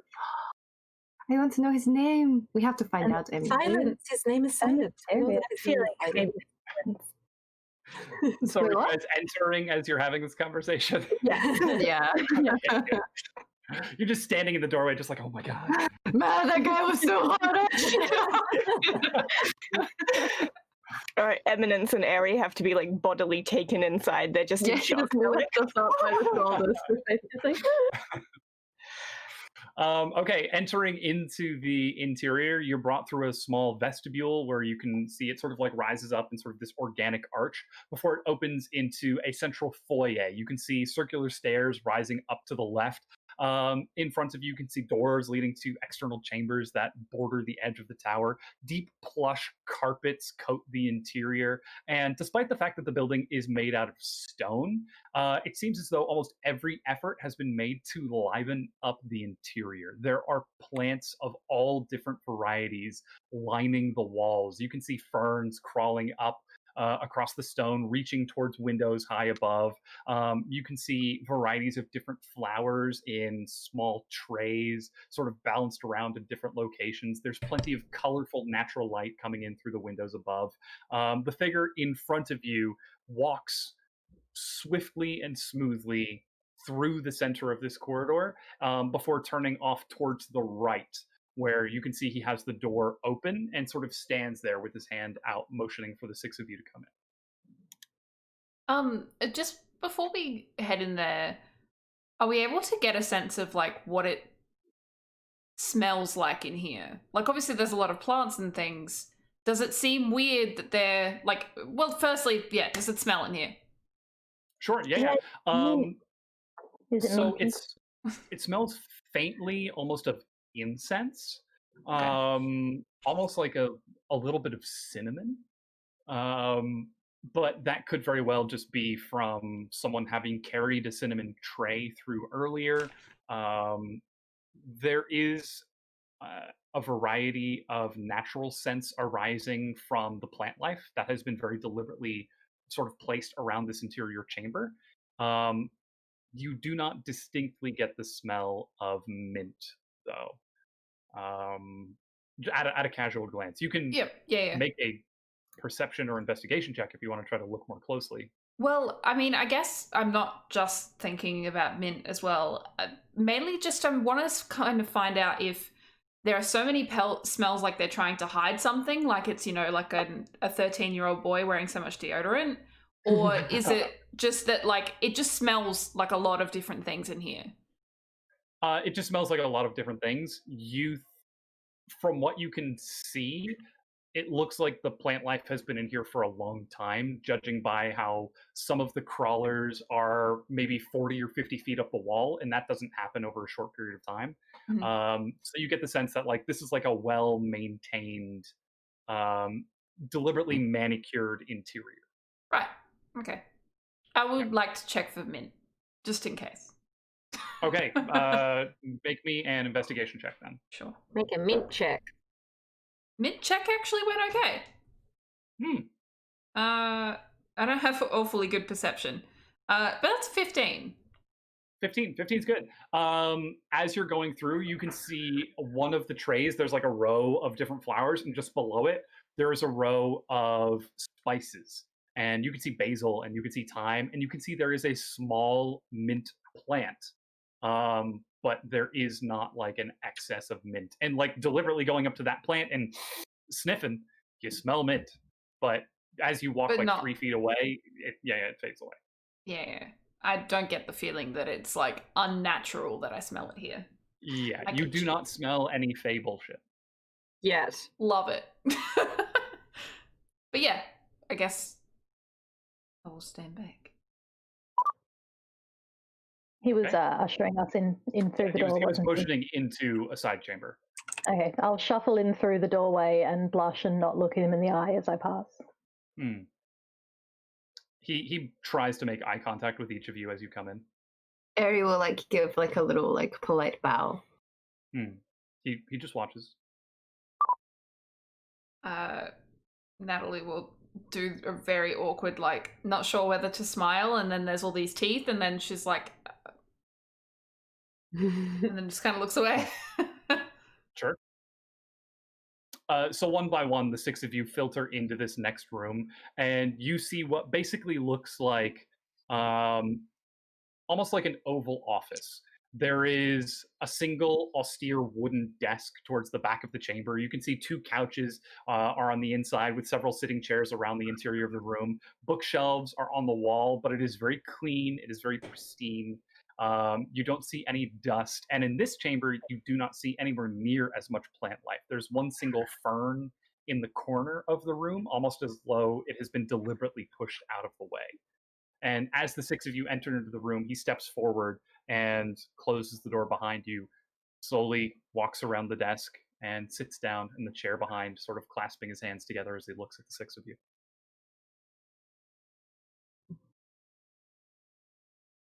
Oriana's gonna kind of glance at Bryn like, we said you were taking do the night thing? Does it look like he's specifically waiting for us to speak, or is he like power move, seeing how long we can hold the silence? Aery will bow. He's just sitting there. He's just sitting there. Aery will bow. Okay. Eminence. I'm not saying anything until he. I follow suit. Yeah, Eminence follows suit as well. We are trying to mirror the three noble people as much as possible. So one by one, like a delayed group bow Yeah. kind of It's happens. like and a everyone- Mexican wave of bowing. Yeah. People in the middle are just like, good day. And then I was like, oh shit, yeah. yeah. Oriana very much does not bow. Stoic, just standing ready. No, nudge no, her. it's gonna go terribly. This guy isn't any kind of actual nobility proportion, so I am. What you gonna do? I'm gonna Specifically said to just be polite. said anything mean. That's true. Bryn will, after there's like an established kind of pause, seeing that he's not saying anything, she will slight nod and thank you for agreeing to meet with us. Silence, I presume. He turns and looks at you. Okay. I think I'm starting to see where you have gotten such a title. My name is Brynjael van Soffel. I'm a traveling knight who is with my associates traveling through the region. We were initially coming to make contact with the Paytor Knight ship, as is customary in many regions. However, on hearing that the king has fallen unwell, as a relatively accomplished healer, was wanting to also offer any assistance. I'm sure the king, of course, would have his own trusted healers and court mages. However, I feel this is my duty as a traveling knight to at least offer. He just continues to watch. Bryn will just wait in silence.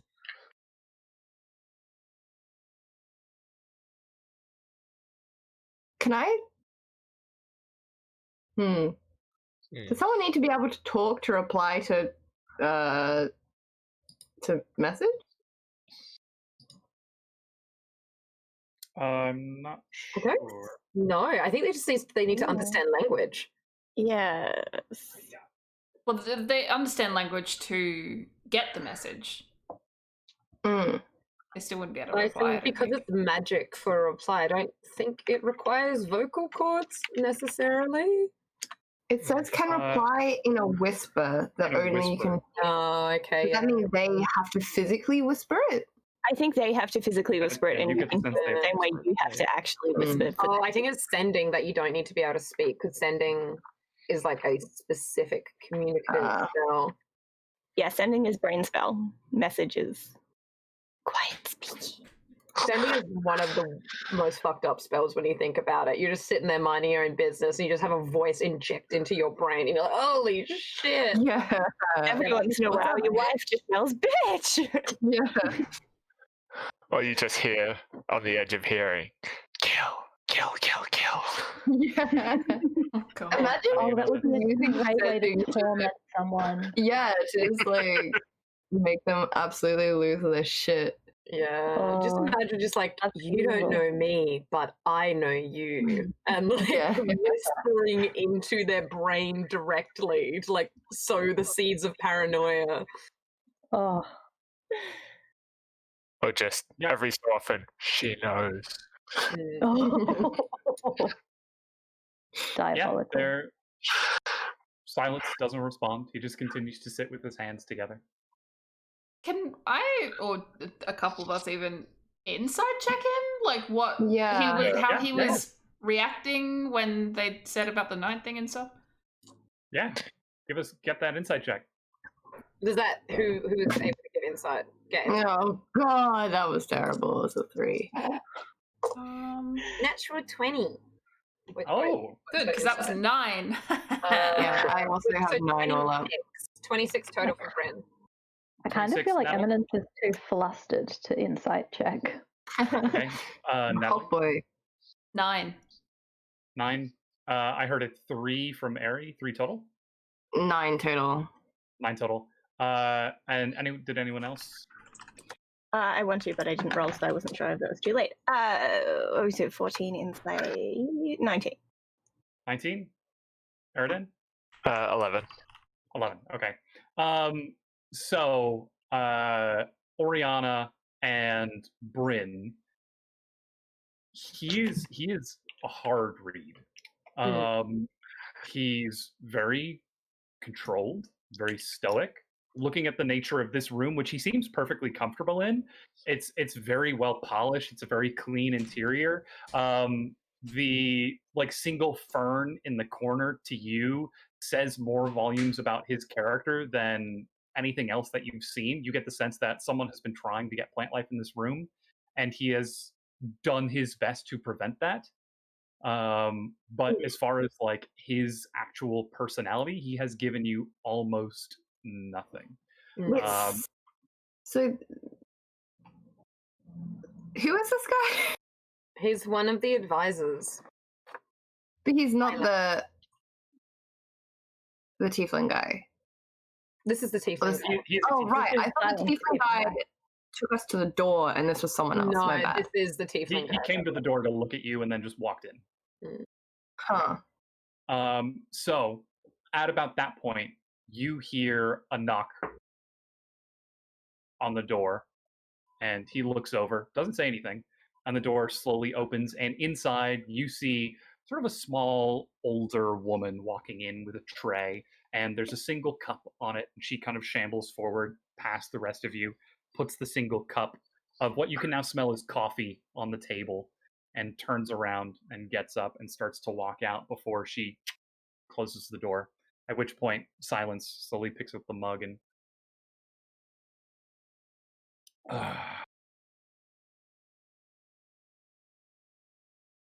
Yes. Thank you for coming.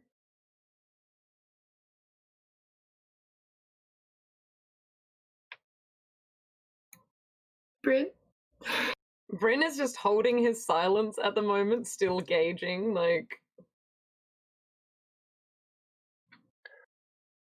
Eminence is trying not to nervous giggle. Long drink from his coffee and sets it back down. We didn't come here at a ridiculously early time, did we? It was not too bad. There were other petitioners at the front gates anyway, so I feel like it wasn't. If we'd had breakfast, we'd woken up at dawn, had breakfast, spied on Destria being very awkward with his mum and sister, and then walked here, which took about 20 minutes. The exchange of having to get to Silence. So I'd assume it's 9 o'clock? Yeah. That's not. No, I was just checking. Yeah. No, we're not in business hours. We good. I feel like that's too early, but that's just me personally, not like it. My D&D character wakes up earlier. I do not. I mean, we all travel in the wilderness on the regular, right? We used to be waking up basically at dawn. At dawn, sleeping close after dusk. Oh, I hurt just saying that. I guess Bryn, after the second sip and no further communication from Silence, will just say, well, we are at your disposal should you find any of our skill sets complementary to anything that you need to be done. He takes another long draw from the coffee and sets it down.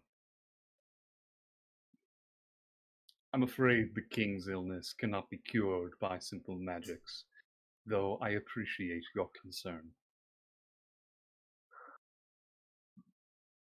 If that's the case, why did you even allow us in? Is there something else that you would like? Well, yes, perhaps we could offer our services in another way. We are, I guess, pretty good at getting stuff done. And maybe we can't heal the king, but maybe we can help you out or something. Perhaps if there's some particular, if you know of the problem with the king's condition and your healers can't immediately solve it, perhaps we could go find someone who can, or acquire some particular ingredient for you if it requires fighting past something in the woods. This is something we are good at on the regular. I'm sorry to hear about the king's condition. Has he been unwell for long? I hope not. I guess that's a persuasion. He just says no. At this point, he reaches down into his desk. I see you're having some trouble with your microphone there, Natalie. I'm just trying to mute it so that I don't typey type and no one hears it. It's just like, no, I don't feel like muting. Sorry, go. He reaches down into a desk and pulls out a single black leather notebook and flips it open, flips through a few pages.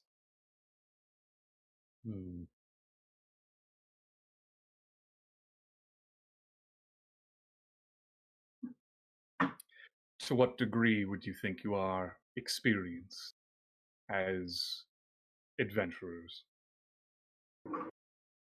Well, halfway through saying that, I actually realized that we haven't successfully done shit. This is the DM. No, we just need to. I'm like, oh, maybe we can help out with something. Because I'm like, oh shit, all we did was like get a town full of people killed and come here and kill a tree. That's it. But is this an example of like applying for a job where it's like, you know, must have 5 years of experience? We're just gonna bullshit our way through. Definitely, we just like talk ourselves up. So Bryn would definitely say it. We are certainly competent in what we do. We have a very well-rounded group at our disposal that covers many different avenues that are required for many different tasks. What do you do? You ask him that? Mm-hmm. He lets his gaze. Don't pull that face. I've pushed down so much. His gaze settles on you for just a moment, those piercing blue eyes seeming to stare into your very soul. And normally, whenever you two go around and meet tieflings, there's like a kinship. Like, you're a tiefling, I'm a tiefling. We're foreigners in a foreign land, effectively. Silence, either he's very, very good at hiding it, or he just doesn't have it. Because you get nothing from him. He is full-on stonewalling you. And looks back over at the rest. If you think you can handle it, perhaps investigate why the forest is moving. That would earn you some good graces with the king.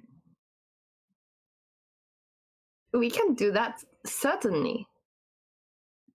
Yes, I believe that we may actually have somewhat of a starting point already that we can look into that further.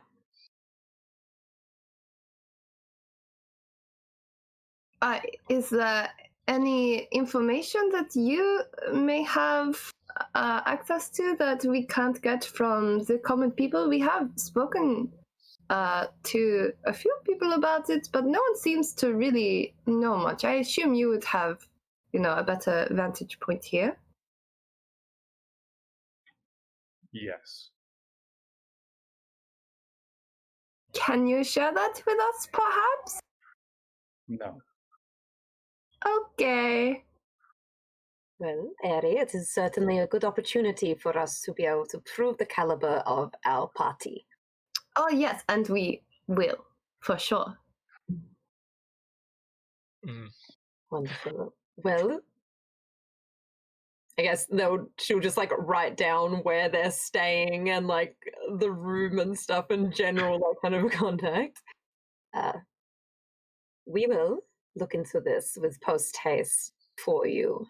Again, should you be requiring any further assistance that you think that a group such as ourselves could provide, I'm sure you won't, but please do not hesitate to ask.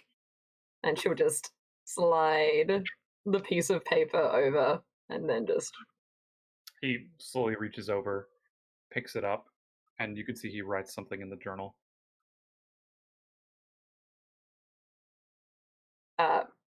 Bryn will stand and the kind of very gentle bow. Well, we've taken up enough of your time, I believe. I'm sure you're an incredibly busy man. Would you like us to see ourselves out?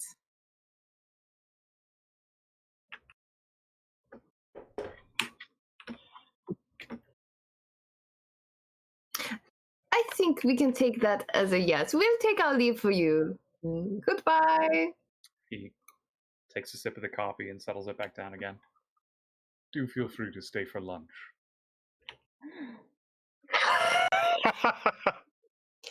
Honestly, like, fully suppressing the urge to just jump over the table and grab his dumb face and inflict wounds on him. Like, God, I hate this man. I love him. I want to I hate try and, talking to like him, desperate but- eye contact with Aery. Like, yes, lunch. Oh, we would love that. Yes, everyone? Lunch? Whilst I am Lovely. moved by the generosity, I believe that we would be better making use of the daylight hours that we have at our disposal. I think I we have agree. plenty of time. We have work to do, do we not? Yes, but it's not as if we can't get it done. Anyway, I am not worried about the challenge. That's true. I am worried about lunch. And it would be so rude to refuse such a generous offer. So rude. And Natalie will like very quietly pipe up from the back. Are there any public areas while we're here? Maybe some cool art or something? Do you have like a gallery? Showroom? The dining hall is across the foyer. Maybe there's Dining some room, art in the okay. dining hall. Yeah, usually it would be well appointed. I'm sure we can find something to look at. So you seem rather stressed, my friend. Is there anything at all that we can do to make? I pinch Eredan. Bryn has made her way to the door and has her hand resting on the door handle. My friend, someone of Silence's station. We had best not take up too much of his time. Understood. And Bryn will open the door and kind of air hostess point to across where he said the dining hall was and just kind of at her. Walk, do not run. It's only, Yeah, it will like flounce through. Yeah. it's only like I'll 10 walk now. through and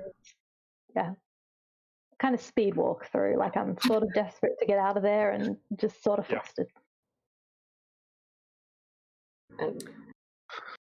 As everyone, Bryn will leave last and again thank you again for your time and just little behind.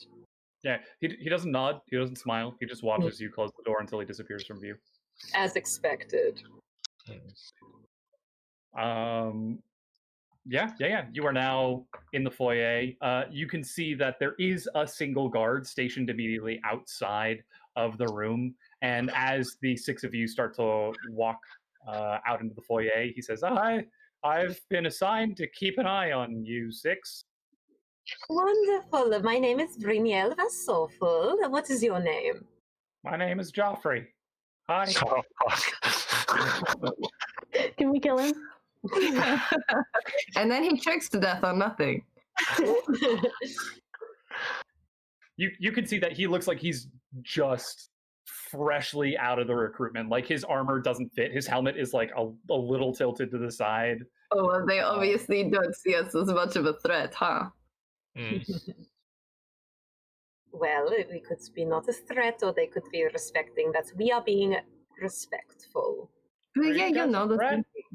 Is that what you're talking about right now? No, I No, said that we are not a threat. Can you not hear through your stupid helmet? It's pressing in on this year. I really have a lot of trouble. Joffrey, if you would be so kind, Silence has offered for us to stay for lunch, which several of my associates were happy with. Could you show us, please, where we... Yeah. He starts to walk across the foyer to the opposite side, underneath the stairs, and sort of opens these two wide double doors that swings open into a beautiful sunlit dining hall, probably about 30 foot by 40 foot long. You can see that there's not one, but in fact several very large ornate tables with many chairs set up, places already prepared at all of the different tables. And the opposite side of the wall appears to be very elaborate plate glass, very, very difficult manufacture that looks straight out into an enormous garden. And this garden, you realize now, seems to be very cleverly hidden from the rest of the palace. Petitioners coming in would not see it unless they specifically walked around the backside of the castle or came into the dining hall to view through the windows specifically this garden. And already you can see bustling around are a number of housekeepers, but in the center, in a glorious white chef hat, you can see an older human male. You can see he's completely bald on the side, and he's just happily calling people around to and fro. And all right, let's get this table over there, and of course we need to get the plates set over here. And just in case, I don't expect anything, but if we do have any delegations come in, let's make sure we've got the extra table set up over here as well. And at this point, he turns around and, oh my goodness, there are 6 people here already. Are you here for lunch? Yes. Right. Well, we do have a table set up, and it is right. And he kind of positions himself between you and the table, and like leans back and is like, "Set up the table, get the table, set the table." And you see one of the persons behind him just like, "Oh yeah," just quickly runs over and immediately starts like laying out silverware. No, it's no rush. Oh no, of course, the table's already ready. I don't even know what you're talking about. We can, what if we just look out the window for a minute, and I'm sure when we glance back at by the time you look over, you can see that one person is just like putting the last fork in place and just. Oh, impeccable. And, there's your table right there. That's the one. Thank you so much. Is there anything that I can get you for today? Could I just ask? How tragic of myself. I should introduce myself. My name is Fabian Ashglade, at your service. Happy to be helping you today. Pleased to meet you, Fabian. Do the advisors usually join the lunch proceedings? Advisors? Advisors? The king's advisors, like well, you know, Silence and the other people too. Generally, no. He takes it in his office.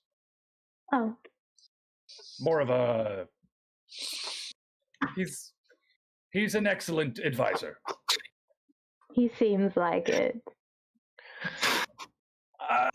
Anyways, I'll set you up with some aperitifs and get everything ready. Thank you. Please do feel free to enjoy the view and make yourselves at home. As the 6 of you enter in now and walk around, you can see that most of the wait staff, realizing now that there are guests in the guest hall, are sort of pulling back from the area. And looking up around the interior, you actually do see there are family portraits of the Paytor family. And you can see that centered above the table that looks to be the most prominent table of the room, you recognize the current king. What's his name? I gotta find through my notes. It's been so long. Arnold? What? Yes, King Arnold. I don't remember that at all. I thought it was That's my notes from last session. Yeah, Arnold. Yeah,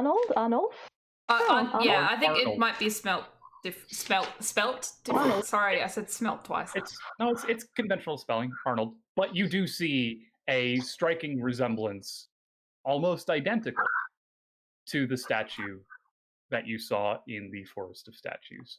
And now that we've lost some of our players to fits of giggling, we're going to go ahead and take a quick break. I'm sorry. Oh, wait, hang on. That's me, isn't it? No, it is not you. It is literally almost everyone but you. Yeah. No, it's fine. Right. We'll be back Sorry, soon. are we? We're We back breaking soon. live? Take a break. We're taking a break. Have a Get break. some water. Use the bathroom. Do your thing.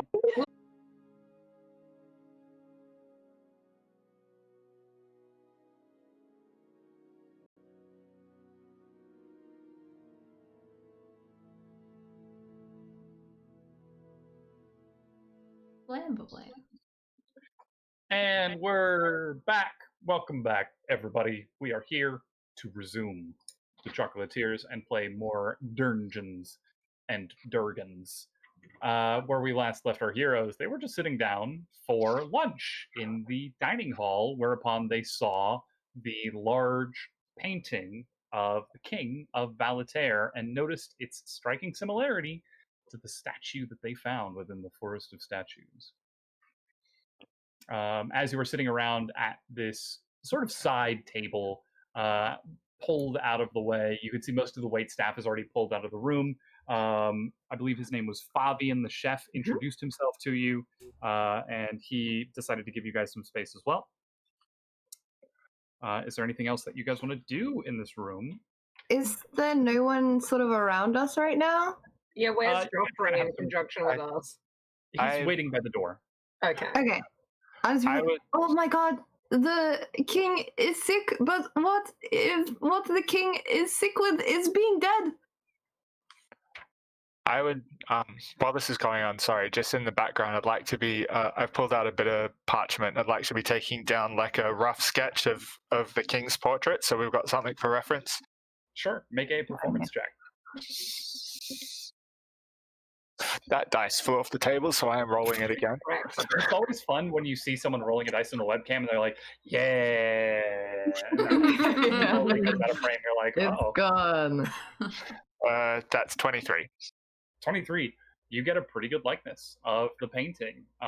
Just a rough sketch, like you get the facial features. He's got, again, that like square jaw, that strong brow, and you are able to get a pretty accurate likeness of him. Appears to be human male, short cropped brown hair, just like a small bit of I want to say beard. That's the word, beard across the bottom. Boy, that was tough. Yeah, cool. Yeah. Thank you. I would like to pretend to have a coughing fit, and as I bend over, I pull out my little doll that Natalie gave me and cast Unseen Servant. Okay, sure. Yeah, you cough under the table and cast Unseen Servant.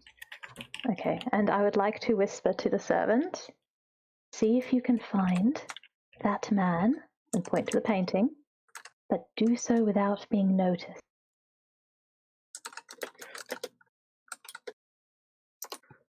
I just want to read the wording on Unseen Servant. I don't think Unseen Servant is super intelligent, if I remember right. I don't believe so, but it can perform simple tasks at your command. You said find Doesn't that really man? say much more than that. Yes.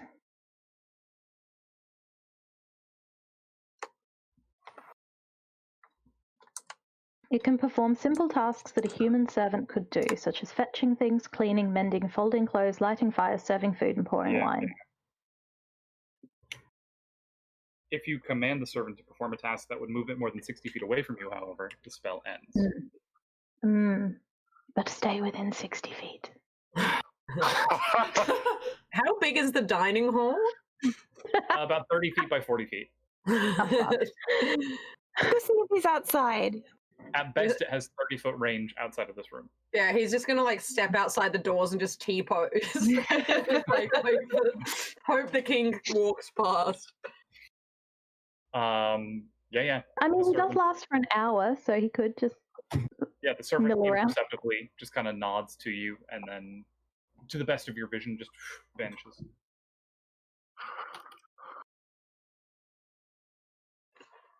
Well, Yeah, his but what- canapes are exquisite. Do you not care what I said? I think the king is dead. I Why would- mean, The king is dead. Maybe shh. I mean, Because he's sick, and also he has a statue in the forest where only dead people have statues. Aery! Shh. There's no one here. It's fine. Shh. You're all in unison with Gabby. Joffrey. Yeah, there are still like 3 or 4 members of the waitstaff inside of the room setting up other tables, and there is Joffrey. I'm at the door. talking quietly. Yeah. exasperately. We love Stage stage whisper. whisper. Yeah. Yeah. Well, look, we don't know, but I mean, if we completed this task, if the king is better, if the king is not better, and he's royalty, and I would assume that he would have a lot at his disposal to heal him. When we get back from this task and we're unable to see him, maybe then we should speculate that the foul play. But we don't know. And does it really matter? It doesn't really matter with our particular quest. The people seem happy. There doesn't seem to be anything. What if that's true? What if the original king was not a good man? I don't care if he is good or not. I care if he's dead. That's a kind of a big deal. Yeah. I guess. Well, we already suspected that he might be. From Now the I statue. super suspect that he might be. I feel like Yeah. our employer might be interested to know that as well. Well, we might- don't actually know it yet. We just haven't been allowed to see him. No. Do we know? This is me talking as Natalie, not out of character. Do we know if he's maybe not held court in a few weeks? That would be a Suspiciously good around the question. right amount of time? Maybe he Yes, we just should find died out of if anybody has seen him. maybe he died of natural causes and they're just trying to cover it up. But, you know, if someone dies of natural causes, you don't have to cover it up because it's natural and it just happens. If something, you know... Do if you don't want the successor to come into power. It's also Yeah, true. but he's human, so he has to die eventually. You can't put it off forever. Yeah, but they probably didn't want him to die now. Well, usually people don't want people to die. They just kind of deal with it when it happens. I don't know. It's still very suspicious. Here's a Well, thought. Sorry, no, you go. I'll go after. oh, no, all I was going to say is that really our best chances of seeing him is completing this task and then gaining an audience. Yes, That's- Silence did tell us that we could perhaps see the king if we investigated the forest. He didn't That's say true. no. That's true, but here's another thought. Do we know if the king has any children or a spouse that might be a little bit more accessible than the king himself? No, we really know staggeringly little about this. Yeah, we man, for it being a asked very the wrong prevalent task questions. of what we're doing. We know nothing about him. Maybe we can ask some people at lunch.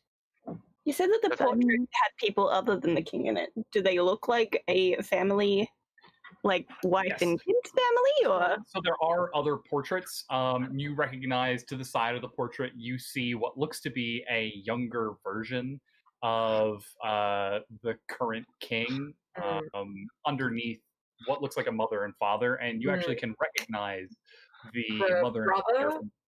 as well. Didn't we know that he had a brother that died? Yeah, so the painting As that's well, yeah. immediately adjacent to it appears to be like just the one and the two parents, and then elsewhere in the room you can see a portrait of the two, and they look very similar. That they are identifiable as brothers. Maybe we should ask Joffrey about the king's family. I'm sure he'd be happy to tell us. That's true. It'd be public knowledge anyway in the city. It's not like anyone's gonna hide it.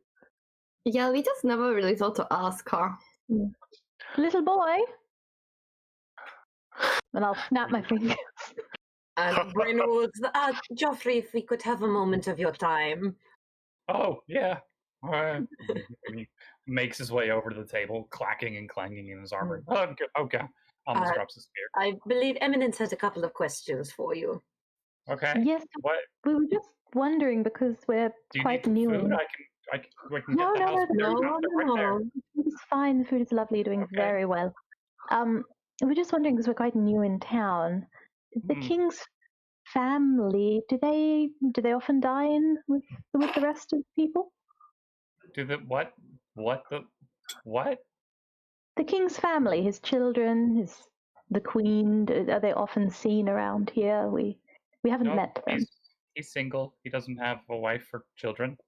Oh, interesting. Inherited the position from his father, who died several years back. and his mother many years ago. So he had no heir at all? Not that I know of, no. Oh, that must be very concerning with him falling ill then. Oh, I mean, he's usually in good health. Oh, so he hasn't been sick for long? It's just, maybe he's got a cold today or something like that? I mean, I imagine they're keeping him in his room, so it must be pretty bad. But yeah, he was walking around here 2 days ago. 2 days ago. Oh. Yeah. Well, hopefully he does make a speedy recovery. I feel like my questions have prompted either more questions or given you answers. Do you still? Sorry, Joffrey. Does the king have? You said he doesn't have a wife or children. Does he have any other family, siblings, cousins, anyone who might know him well? Oh well, he had his brother who died a long time ago, years ago, decade or more. But that was sounds like quite a lonely life.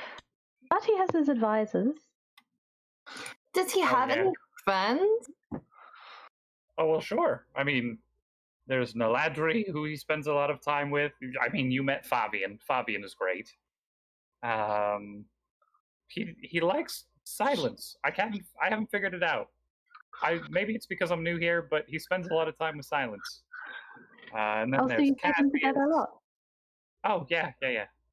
Did they spend a lot of time in his office? Oh no, he summons silence, and silence goes. Ah, okay. Just wondering.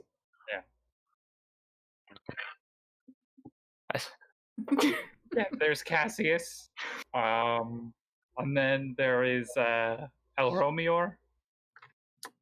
Elromior. Yeah. So I mean, he's got people, I think. Well, it still seems like a pretty lonely life. Yeah. A lot of nobility lead pretty lonely lives, unfortunately.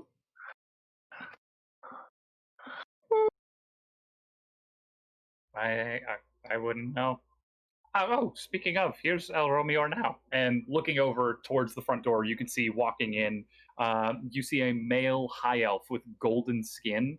He's got a stack of 3 books, and as he kind of walks in, he stumbles a little bit, and one of the books kind of seems to tilt and fall. He kind of catches himself, and then slowly walks over towards a table and tosses all 3 of the books down, knocks over one of the glasses and picks it up. And as he does, he knocks over another fork, and he's tries to rearrange the places before finally he catches himself and sits down and starts to slowly reach for some food from the center table. Did he leave a book on the floor? Did he actually drop one? No, he almost dropped it. He came close, but he caught it. Sad. There's our opening, right? Yeah. I was like, oh, he dropped a book, did he? Wait, sorry, did Joffrey already mention Elromior's position? He did not. He just said Elromior. He just said the guy. Yeah. What does Elromior do for the court? He is the precept. Sort of like the historian, the documents guy. Oh. Well, he would be someone we could ask for further information, I suppose. Well, Does he tend to entertain guests, or is he the kind of person who prefers to be left alone? Oh, I mean, he's fine. He does what he does. Is he friendly though? He's more approachable than Silence. I'll say that. Yeah, well, that's not saying much. he's not like Fabian levels of friendly, but he's above. He's a good guy. Yeah, he's a good dude. And as you are having this conversation, you actually see that another individual enters in. This is a female half-elf with long, straight red hair and gray eyes, and you can see that her left arm is kind of in a sling.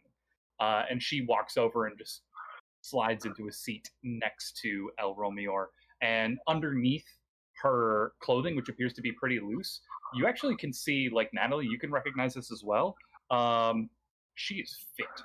Like, she just moves with that, like, muscular, like, controls her physicality very well. And just slides into the seat next to El Romeo, and the two of them share some quiet chats with each other. Who's that lady? Oh, that's Naladri. Oh. She has been the tutor for the Paytor family. I want her to step on me a little bit. Amazing. Vibes. Yeah, she kind of has that effect on people. It's a little intimidating, but it's kind of. Is she nice though? No. She's very nice. She is a wonderful tutor. Can I insight check that? Okay. Yeah, say it. Ooh, 17. Wait, what's my plus? 23 from me. Same. Hey! You realize that, yeah, both of you like look at him and like narrow your eyes a little bit. Joffrey you get the sense he was about to say something about like how nice she was, and then like was like that's a superior. No, and like immediately like trying to close that off. Nervous. I thought maybe he was in love with her, which maybe a little bit understandable. Fine.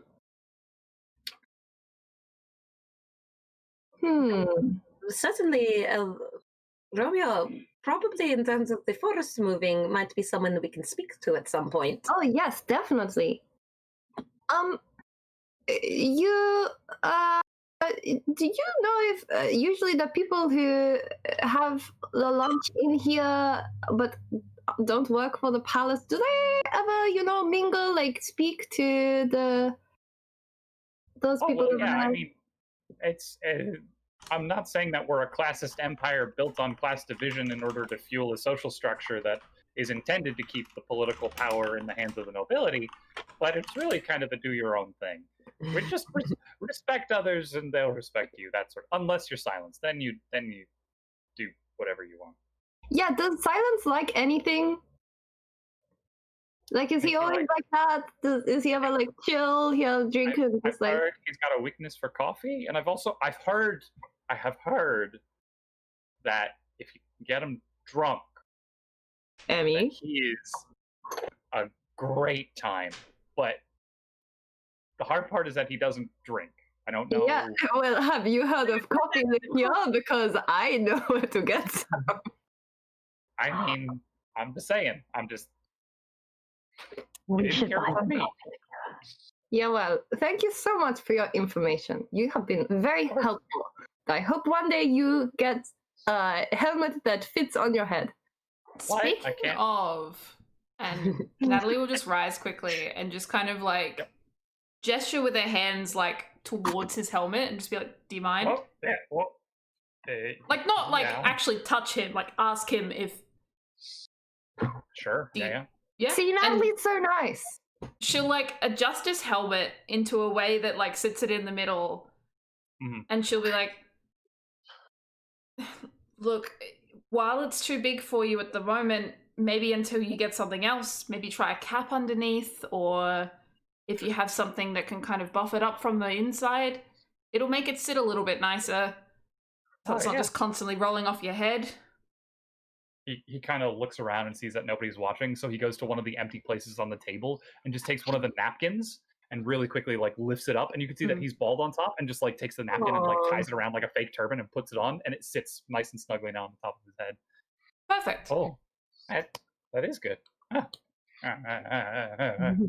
I'd still recommend maybe trying to get a better fitting helmet, but no, yeah, I'll give it back. Yeah, the napkin, yeah. Not on the same page at all. Yeah, I know what you're saying. Yeah. But yeah, it'll do for now. Should we try and talk to the fancy, attractive people over there? Yes, I think that's probably. Have they been served food yet? Or they're like self-serving kind of food? It's kind of self-serving. There were already plates and trays set up on the table.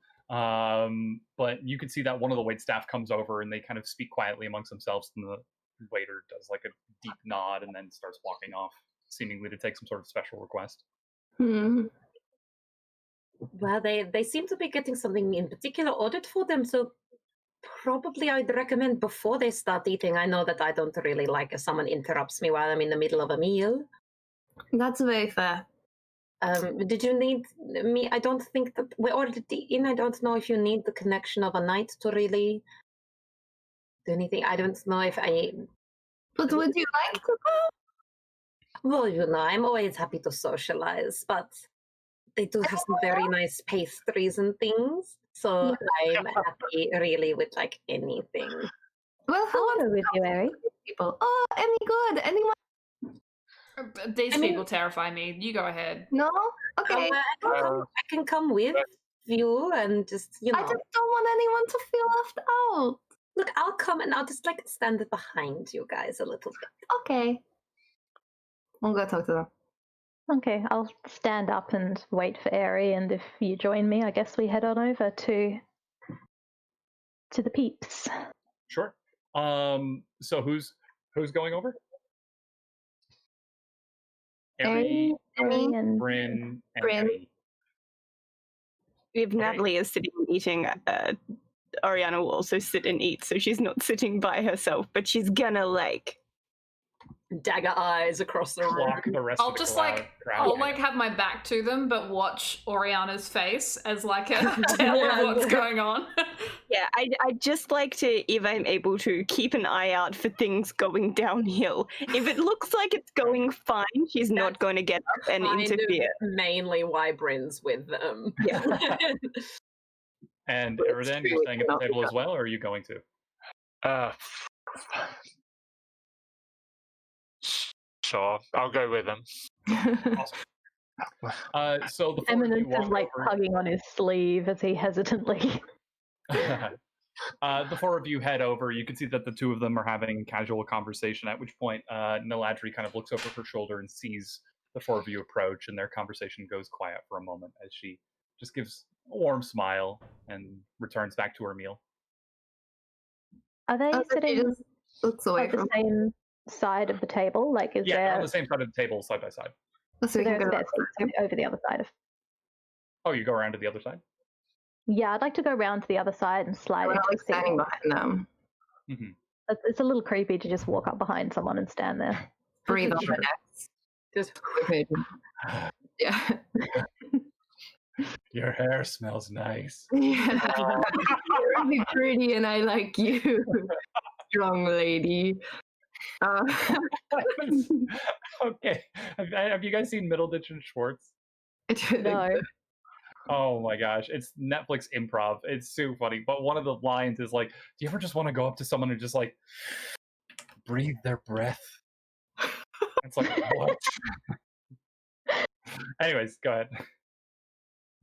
Yeah, so probably just like once we're like in there, like easy line of sight, just like give like a little like courteous sort of bow. Oh yeah, they look up and Natalie once again gives a nod, and you can see El Romior. He's kind of got like a mouthful of soup. He kind of I'm so sorry to interrupt you. I'm so sorry. no problem. It happens. It happens more than it should.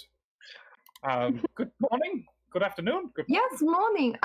We just wanted to introduce ourselves. We are actually quite new to your lovely city. And we were wondering if you have time just to speak to us a little. We have been given a task by Quiet, and we're hoping to learn a little more about this place before we silence. yes. that one. I 100. I love quiet. Yeah. I can see why you would call him that. It is. You know, it it's- does make sense. He Please, is yes. Have a seat. Feel free to eat whatever you like. Oh, thank you so much. Perhaps you have any special requests? I can call over one of our maids to take any orders. Oh no, we are quite happy with what's here. Very good. Yes. Please Oh, have a this seat. looks lovely. My name is El Romeo. This, of course, is Natalie. Boy, her name is tough to say in my accent. Did not see that coming. At which point Naladri kind of smiles and puts a hand on his shoulder, reassuring him, and just looks over at the rest of you. Pleasure. It's so lovely to meet you. I am Aery, and these are my friends, and I'll just let everyone else introduce themselves. Good morning. My name is Eminence. Greetings, I am Eredan. And my name is Brynjael. She's a knight, by the way. Oh, interesting. You've made your way to Valater. Yes. Well, Silence, who, to be honest, was not silent, so I think quiet is more accurate, personally. He asked us to investigate the moving of your forest, and we were wondering if there was anything you could tell us about it. Well, and as you mentioned, like the moving of the forest and that silence sort of did that, so you can see El Romeo kind of perks up a little bit. No, well, this is quite exciting. I've been tracking this for a very long time. Would you like me to start from the beginning? Do you want the long version? Do you want the short version? Anything you can tell us, we are happy to hear. We have plenty of time. Okay, yes. Very good, yes. Well, let me just get to the right page. So it all started about 12 years, well, that's not really true. It started about 14 years ago was the first documented instance. But of course, the farmers don't really count as qualified evidence for the purpose of this. So as far as the records go, it seems to have started about 12 years ago when we first started to see the trees move in a really concentrated manner. However, it didn't really have a huge impact on our crops. And of course, if I just check this page over here, you can see here I have this map of all of the other things and of the locations that we can see the trees moving, and they actually make a quite interesting pattern. And I wonder if it is, in fact, a deliberate pattern or if it is just coincidental in that case. But anyways, at about 11 years ago, we actually did see our first instance of a tree moving that was spotted by a credited individual over the course of an afternoon, in which one of our loggers was, quote-unquote, able to track the position of a tree by tying a bell to the tree over the course of the day. Quite spectacular. Of course, then it came to nighttime and the tree didn't move, and the tree didn't move anymore. And it was quite a troublesome experience. And then, of course, 10 years ago, we have the times that the tree started trying to get closer and closer into the town itself. And he just full-on info dumps you guys. That's good. I am going to recap. Yeah.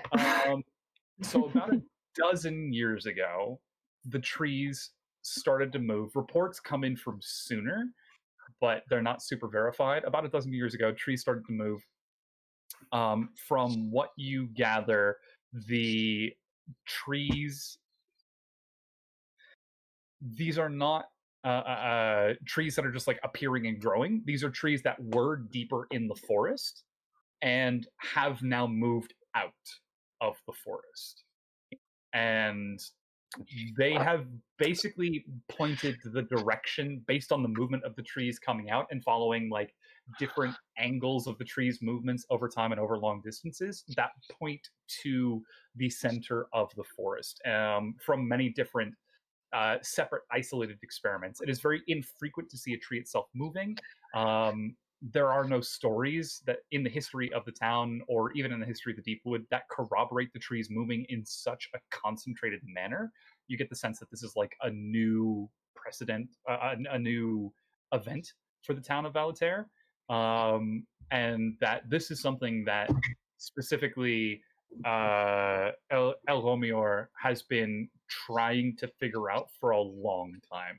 Okay. And he gives you a couple of theories. He thinks that maybe the forest is naturally trying to replenish the wood that is taken by the loggers of Valater, but that doesn't account for the earlier decades in which the town was able to operate just fine without trees moving.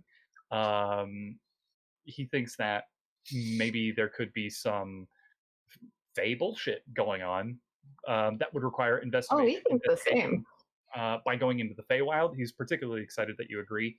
However, he thinks that to prove that theory, that would require going into the Feywild in the same like location as the Deepwood and trying to figure out why. And then his last theory is that, and this theory, I'm not very proud of it. It's more of old farmer superstition. But some people who like to jump to conclusions think that perhaps the forest is running from something, which sounds ridiculous because it is a forest and it cannot run. And also, if it's taken it 12 years, I don't think it's going to outrun anything. Yes, they are trees, so I don't know. It's really quite outrageous. It's right up there with the lizard folk that we hear about all the time. We're not lizards, we're just people. Are you lizards? That sounds like something a lizard would say. At which point, Natalie kind of leans in and is like, I do have a thing for naps in the sun, I will say. Elrovia, have you had any accounts previously of the smell of mint in the forest? There have been records referring to the smell of mint coming through from the forest. Old maps of the Feywild reference that on the opposite side of the portal or the gate, the barrier, effectively, there are fields of mint in the Feywild. And it is a long tale that sort of explains that whenever the barrier is particularly thin between the material plane and the Feywild, the smell of mint comes through. Which makes me wonder if the barrier is very thin and perhaps you fart or you burn something, can they smell it in the Feywild as well? I don't know. I've always been curious. Now that is a theory to test. Yes. But you need to have someone on both sides who can communicate with each other at the same time and be in the same location, which is very difficult because the Feywild is not an exact mirror of the material plane. Yeah, the time can be so strange there, can't it? Exactly, right. You understand. So, have you actually tried to communicate with Feywild at all? Sometimes we send adventuring parties over there, and sometimes they come back, and sometimes they come back missing a member. Sometimes they don't come back at all. It is kind of a gamble. The Feywild is an interesting place, and it hasn't been so severe as to be something that requires immediate action. I mean, it's not like the trees are attacking us. It's just that would be something indeed, wouldn't it? They're just moving. So with you're saying the thinning in the barrier of the Feywild, I don't really know how portals and things work. Could you say fall into the Feywild by accident and then fall back out again? Is that something in the realm of possibility? Yes, that is very possible. It is very unlikely. There are many things that change over the course of your time in the Deepwood. It depends on the time of day. It depends on what's happening in the Feywild itself. It's theoretically possible. It's just unlikely.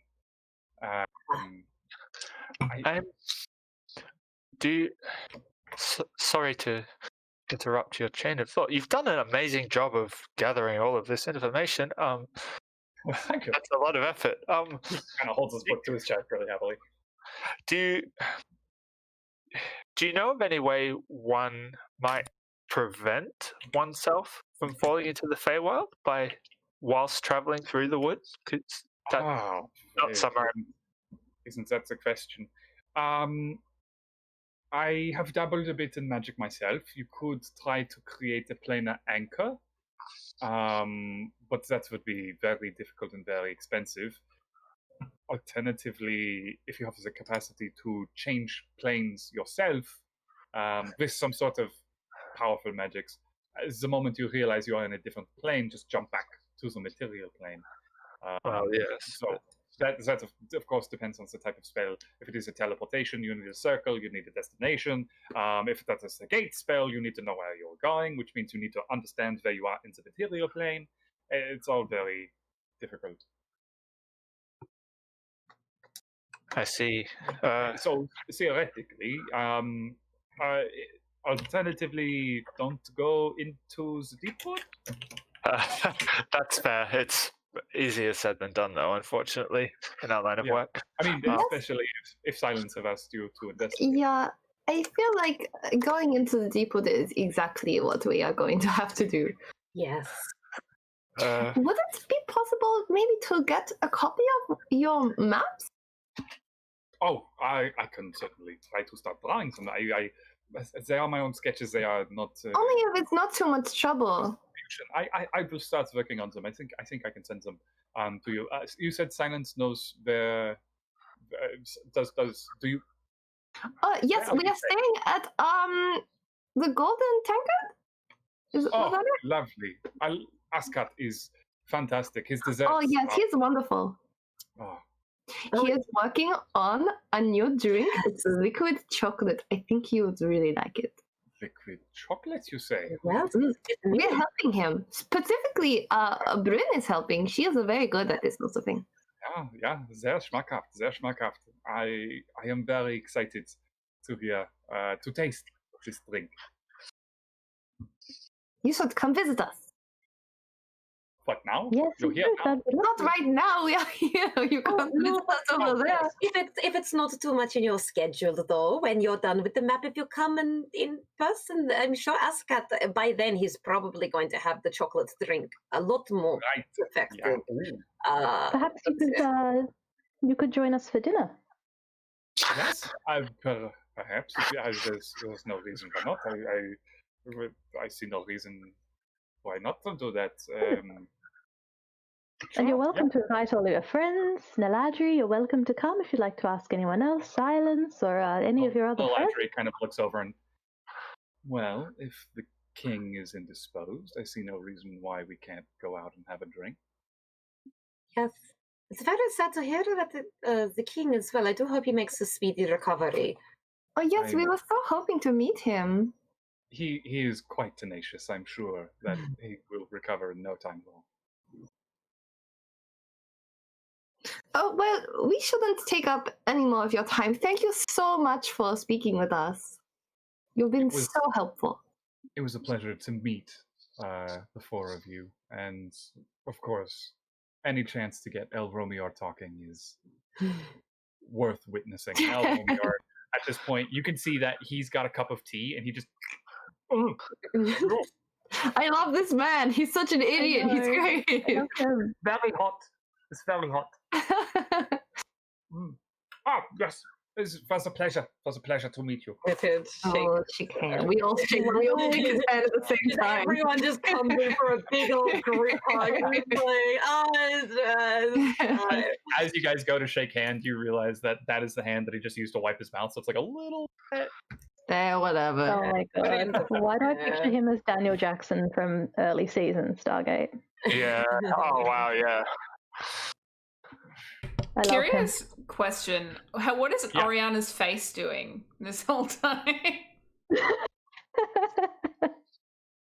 Oh, it seems to be going well, so it would be just a little bit of like... I'm saying squinting because I can't see properly, so when I'm focused on something, I squint. So we're just going to say she's doing that because it's expressive, and she's kind of just like...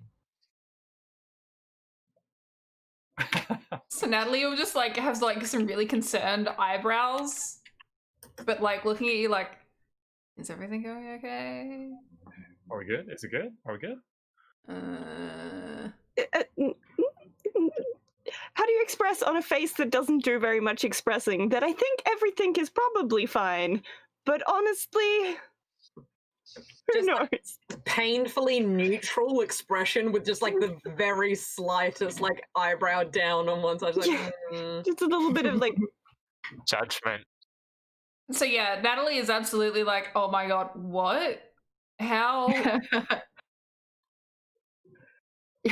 What she didn't factor in, but what she didn't factor in is that Oriana is never happy with what they're doing. That's a good point. So I guess we should leave them to it and total back to the table. Awesome.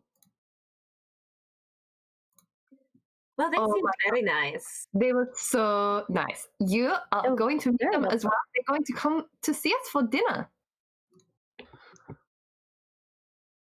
And we might also have the map to Deepwoods as well. Romeo has made some remarkable sketches himself, so that will hopefully help us a lot. He knows so much about the trees. He does, yes. I think you'll really like them both. Well, I don't know if Oriana will like them, but Natalie, I think you'll really like them. Oriana, maybe you can tolerate them. We'll see. But Oriana seems so personable. Why would she not like them? Well, I don't know. Oh, But she doesn't like anyone, you know? They are quite... All Bryn is thinking is playing Dragon Chest with her. So Bryn's just like, Ori's so nice. If they bring something useful to the table, Oriana is much more likely to like them. Well, they're bringing maps, right? So Aery's just thinking about how he was like, please just be polite. And, and Oriana was like, what the fuck do you do here?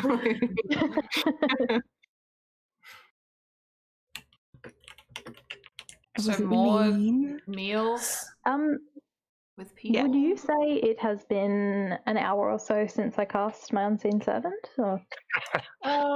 It's probably been about 45 minutes of you guys talking, of which a significant portion was El Romior giving you guys a fucking PowerPoint, like flipping through his notebooks. But yeah. Have I heard anything? No. Damn. Sad. Did I tell it to come back and tell me if it didn't find anything, or is it just going to disappear?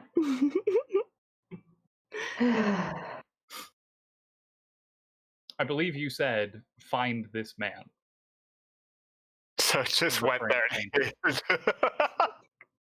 No, I'm sure I told it to tell me if it finds him. You didn't.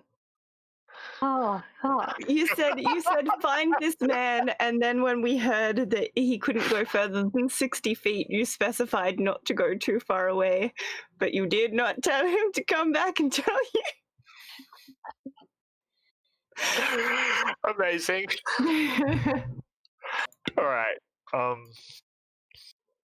As hesitant as I am, do you want me to do some... Actually, I'll do this in character.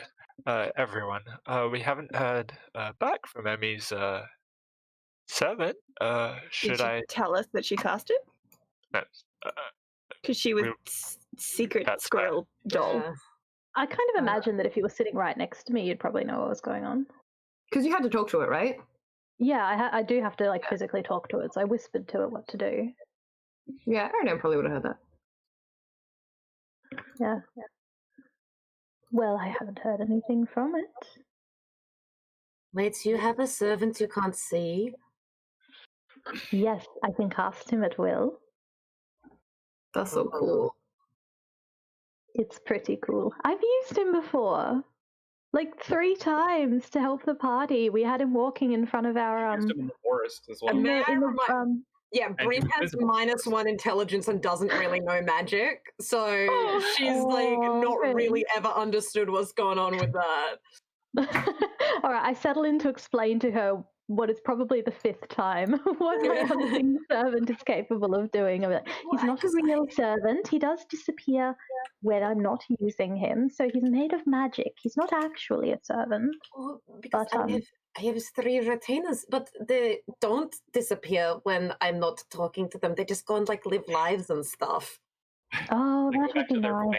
No, mine only exists when I want him to. It's great. So I wonder. Oh, there you go. I was just thinking about Unseen Servant stuff. Right, yeah, sorry. Bryn's face, though. Bryn's just like, she's just the pinwheel of just like... 10 minutes later, cut back her hair. Oh, right, it's magic. So, given that we haven't heard back, should I do some investigation instead, or do we think that's taking too much of a risk? Because I'm going to be much more obvious than something that's literally invisible, right? I think that maybe we shouldn't jeopardize our position with these people. Like, maybe if in the end we don't find enough useful information, it could be an idea. It seems like we'll be welcomed here quite open, so it could be that we can come back and try later, but I think for now we should just take what we can get, you know? Sounds good. Yes, I think it's best to stay in their good graces. They seem really nice and like they want to help us a lot, the people that we've spoken to so far. So nobody here seems at all suspicious. It seems like everything's running quite smoothly. I still think the king is dead, though, you know. Well, look, we'll cross that bridge when we get to it. But honestly, you know, Bryn, you're right. Maybe it's not even a bad thing if he is dead. Who cares? Tonight, we should, on the way back to the tavern, we should probably pick up, and I say this for, you know, no reason at all except that I think it would be nice. But maybe we should see if we can find a bottle of coffee liqueur, just for no reason. But like, you know, we could do that. Yes, I think we should do that. Oh, that actually sounds like a nice idea. I've never had coffee liqueur. Yeah, I think you would really like it. I think because you like the bitter chocolate, and yes, I do really like bitter chocolate. Maybe we can mix it together with the chocolate drink. Oh, has anyone ever done it before? Coffee and chocolate? Probably not. I mean, Askat was really amazed that you could put the chocolate in milk. So you're going to blow his mind that you're putting then alcohol and like coffee as well. It's like a triple whammy. There's like so many things going on in it. Do you think we can patent this idea and become rich from it? But what should we call it? It's like Chocolatiers. Awesome. That's good. I like that. Chocolate is very good. That Chocolate. That sounds a little bit like an illness, though. Like coughing. I don't know. But then it can be like the perfect remedy. You got a cough, have a cough, it'll make you feel a lot better. Yeah, you sick with being sad and sober, have some coffee. But medically speaking, brandy and whiskey can sometimes be quite good as in remedial practices. So, like, maybe chocolate and coffee with alcohol would be a good thing remedially. That's true. I imagine it being bad for you. They all taste so good. I know, I can't believe how smart we all are. Wow. I do hear that's an excellent remedy for a crying baby. Whiskey. And,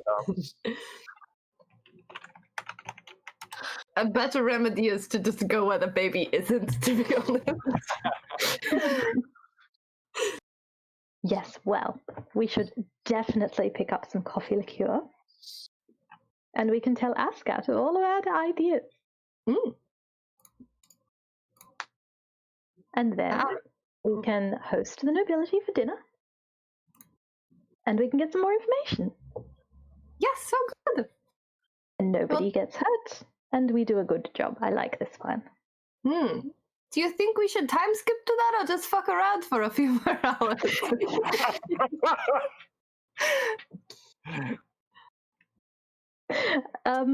Perhaps we should pray and consult the gods and find their opinion on this. Okay, Eredan. Just meditate. Just boom, boom, boom, boom, boom, boom. Yeah, by that I meant you, by the way. Not just yeah, what do the gods say? It is getting pretty late, and I do have work in the morning, so I was planning on ending us pretty soon. Okay, yeah, that's fine. Yeah, do you guys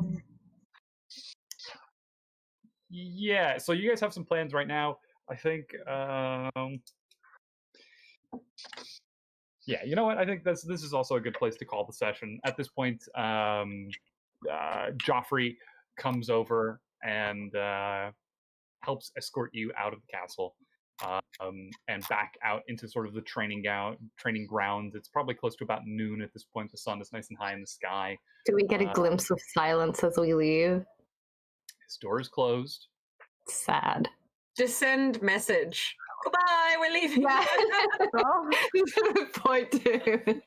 Don't interrupt him. He's taking it in his office. Yeah, he's busy. He's real busy. No, Aery won't do that. Yeah.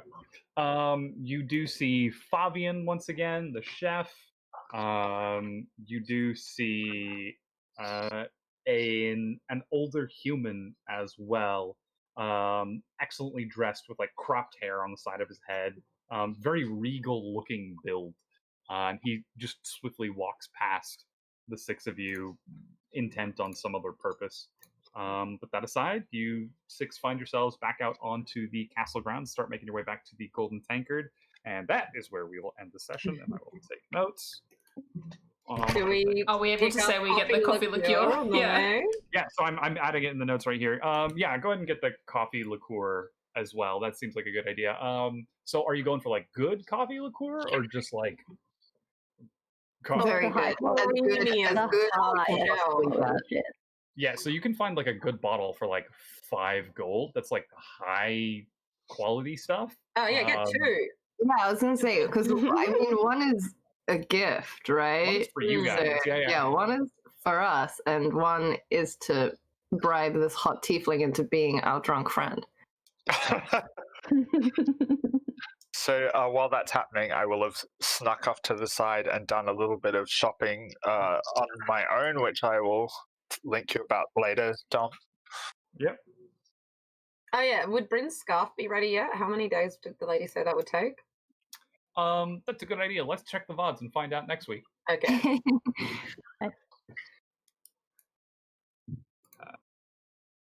Let's see. I'm excited. Yeah, that is our episode for the day. We spent a lot of time talking about chocolate Yes. and clothing, which is But then we got some We're on, like, important conversations. Yeah. Episode 8 now. I mean, people know how this party goes. Yeah. I think this is epishave 9 at this point. Yeah, it's 9 that we're up to today. Yeah, it will continue to move at this pace forever because of who we are as people. I have no regrets. No regretties.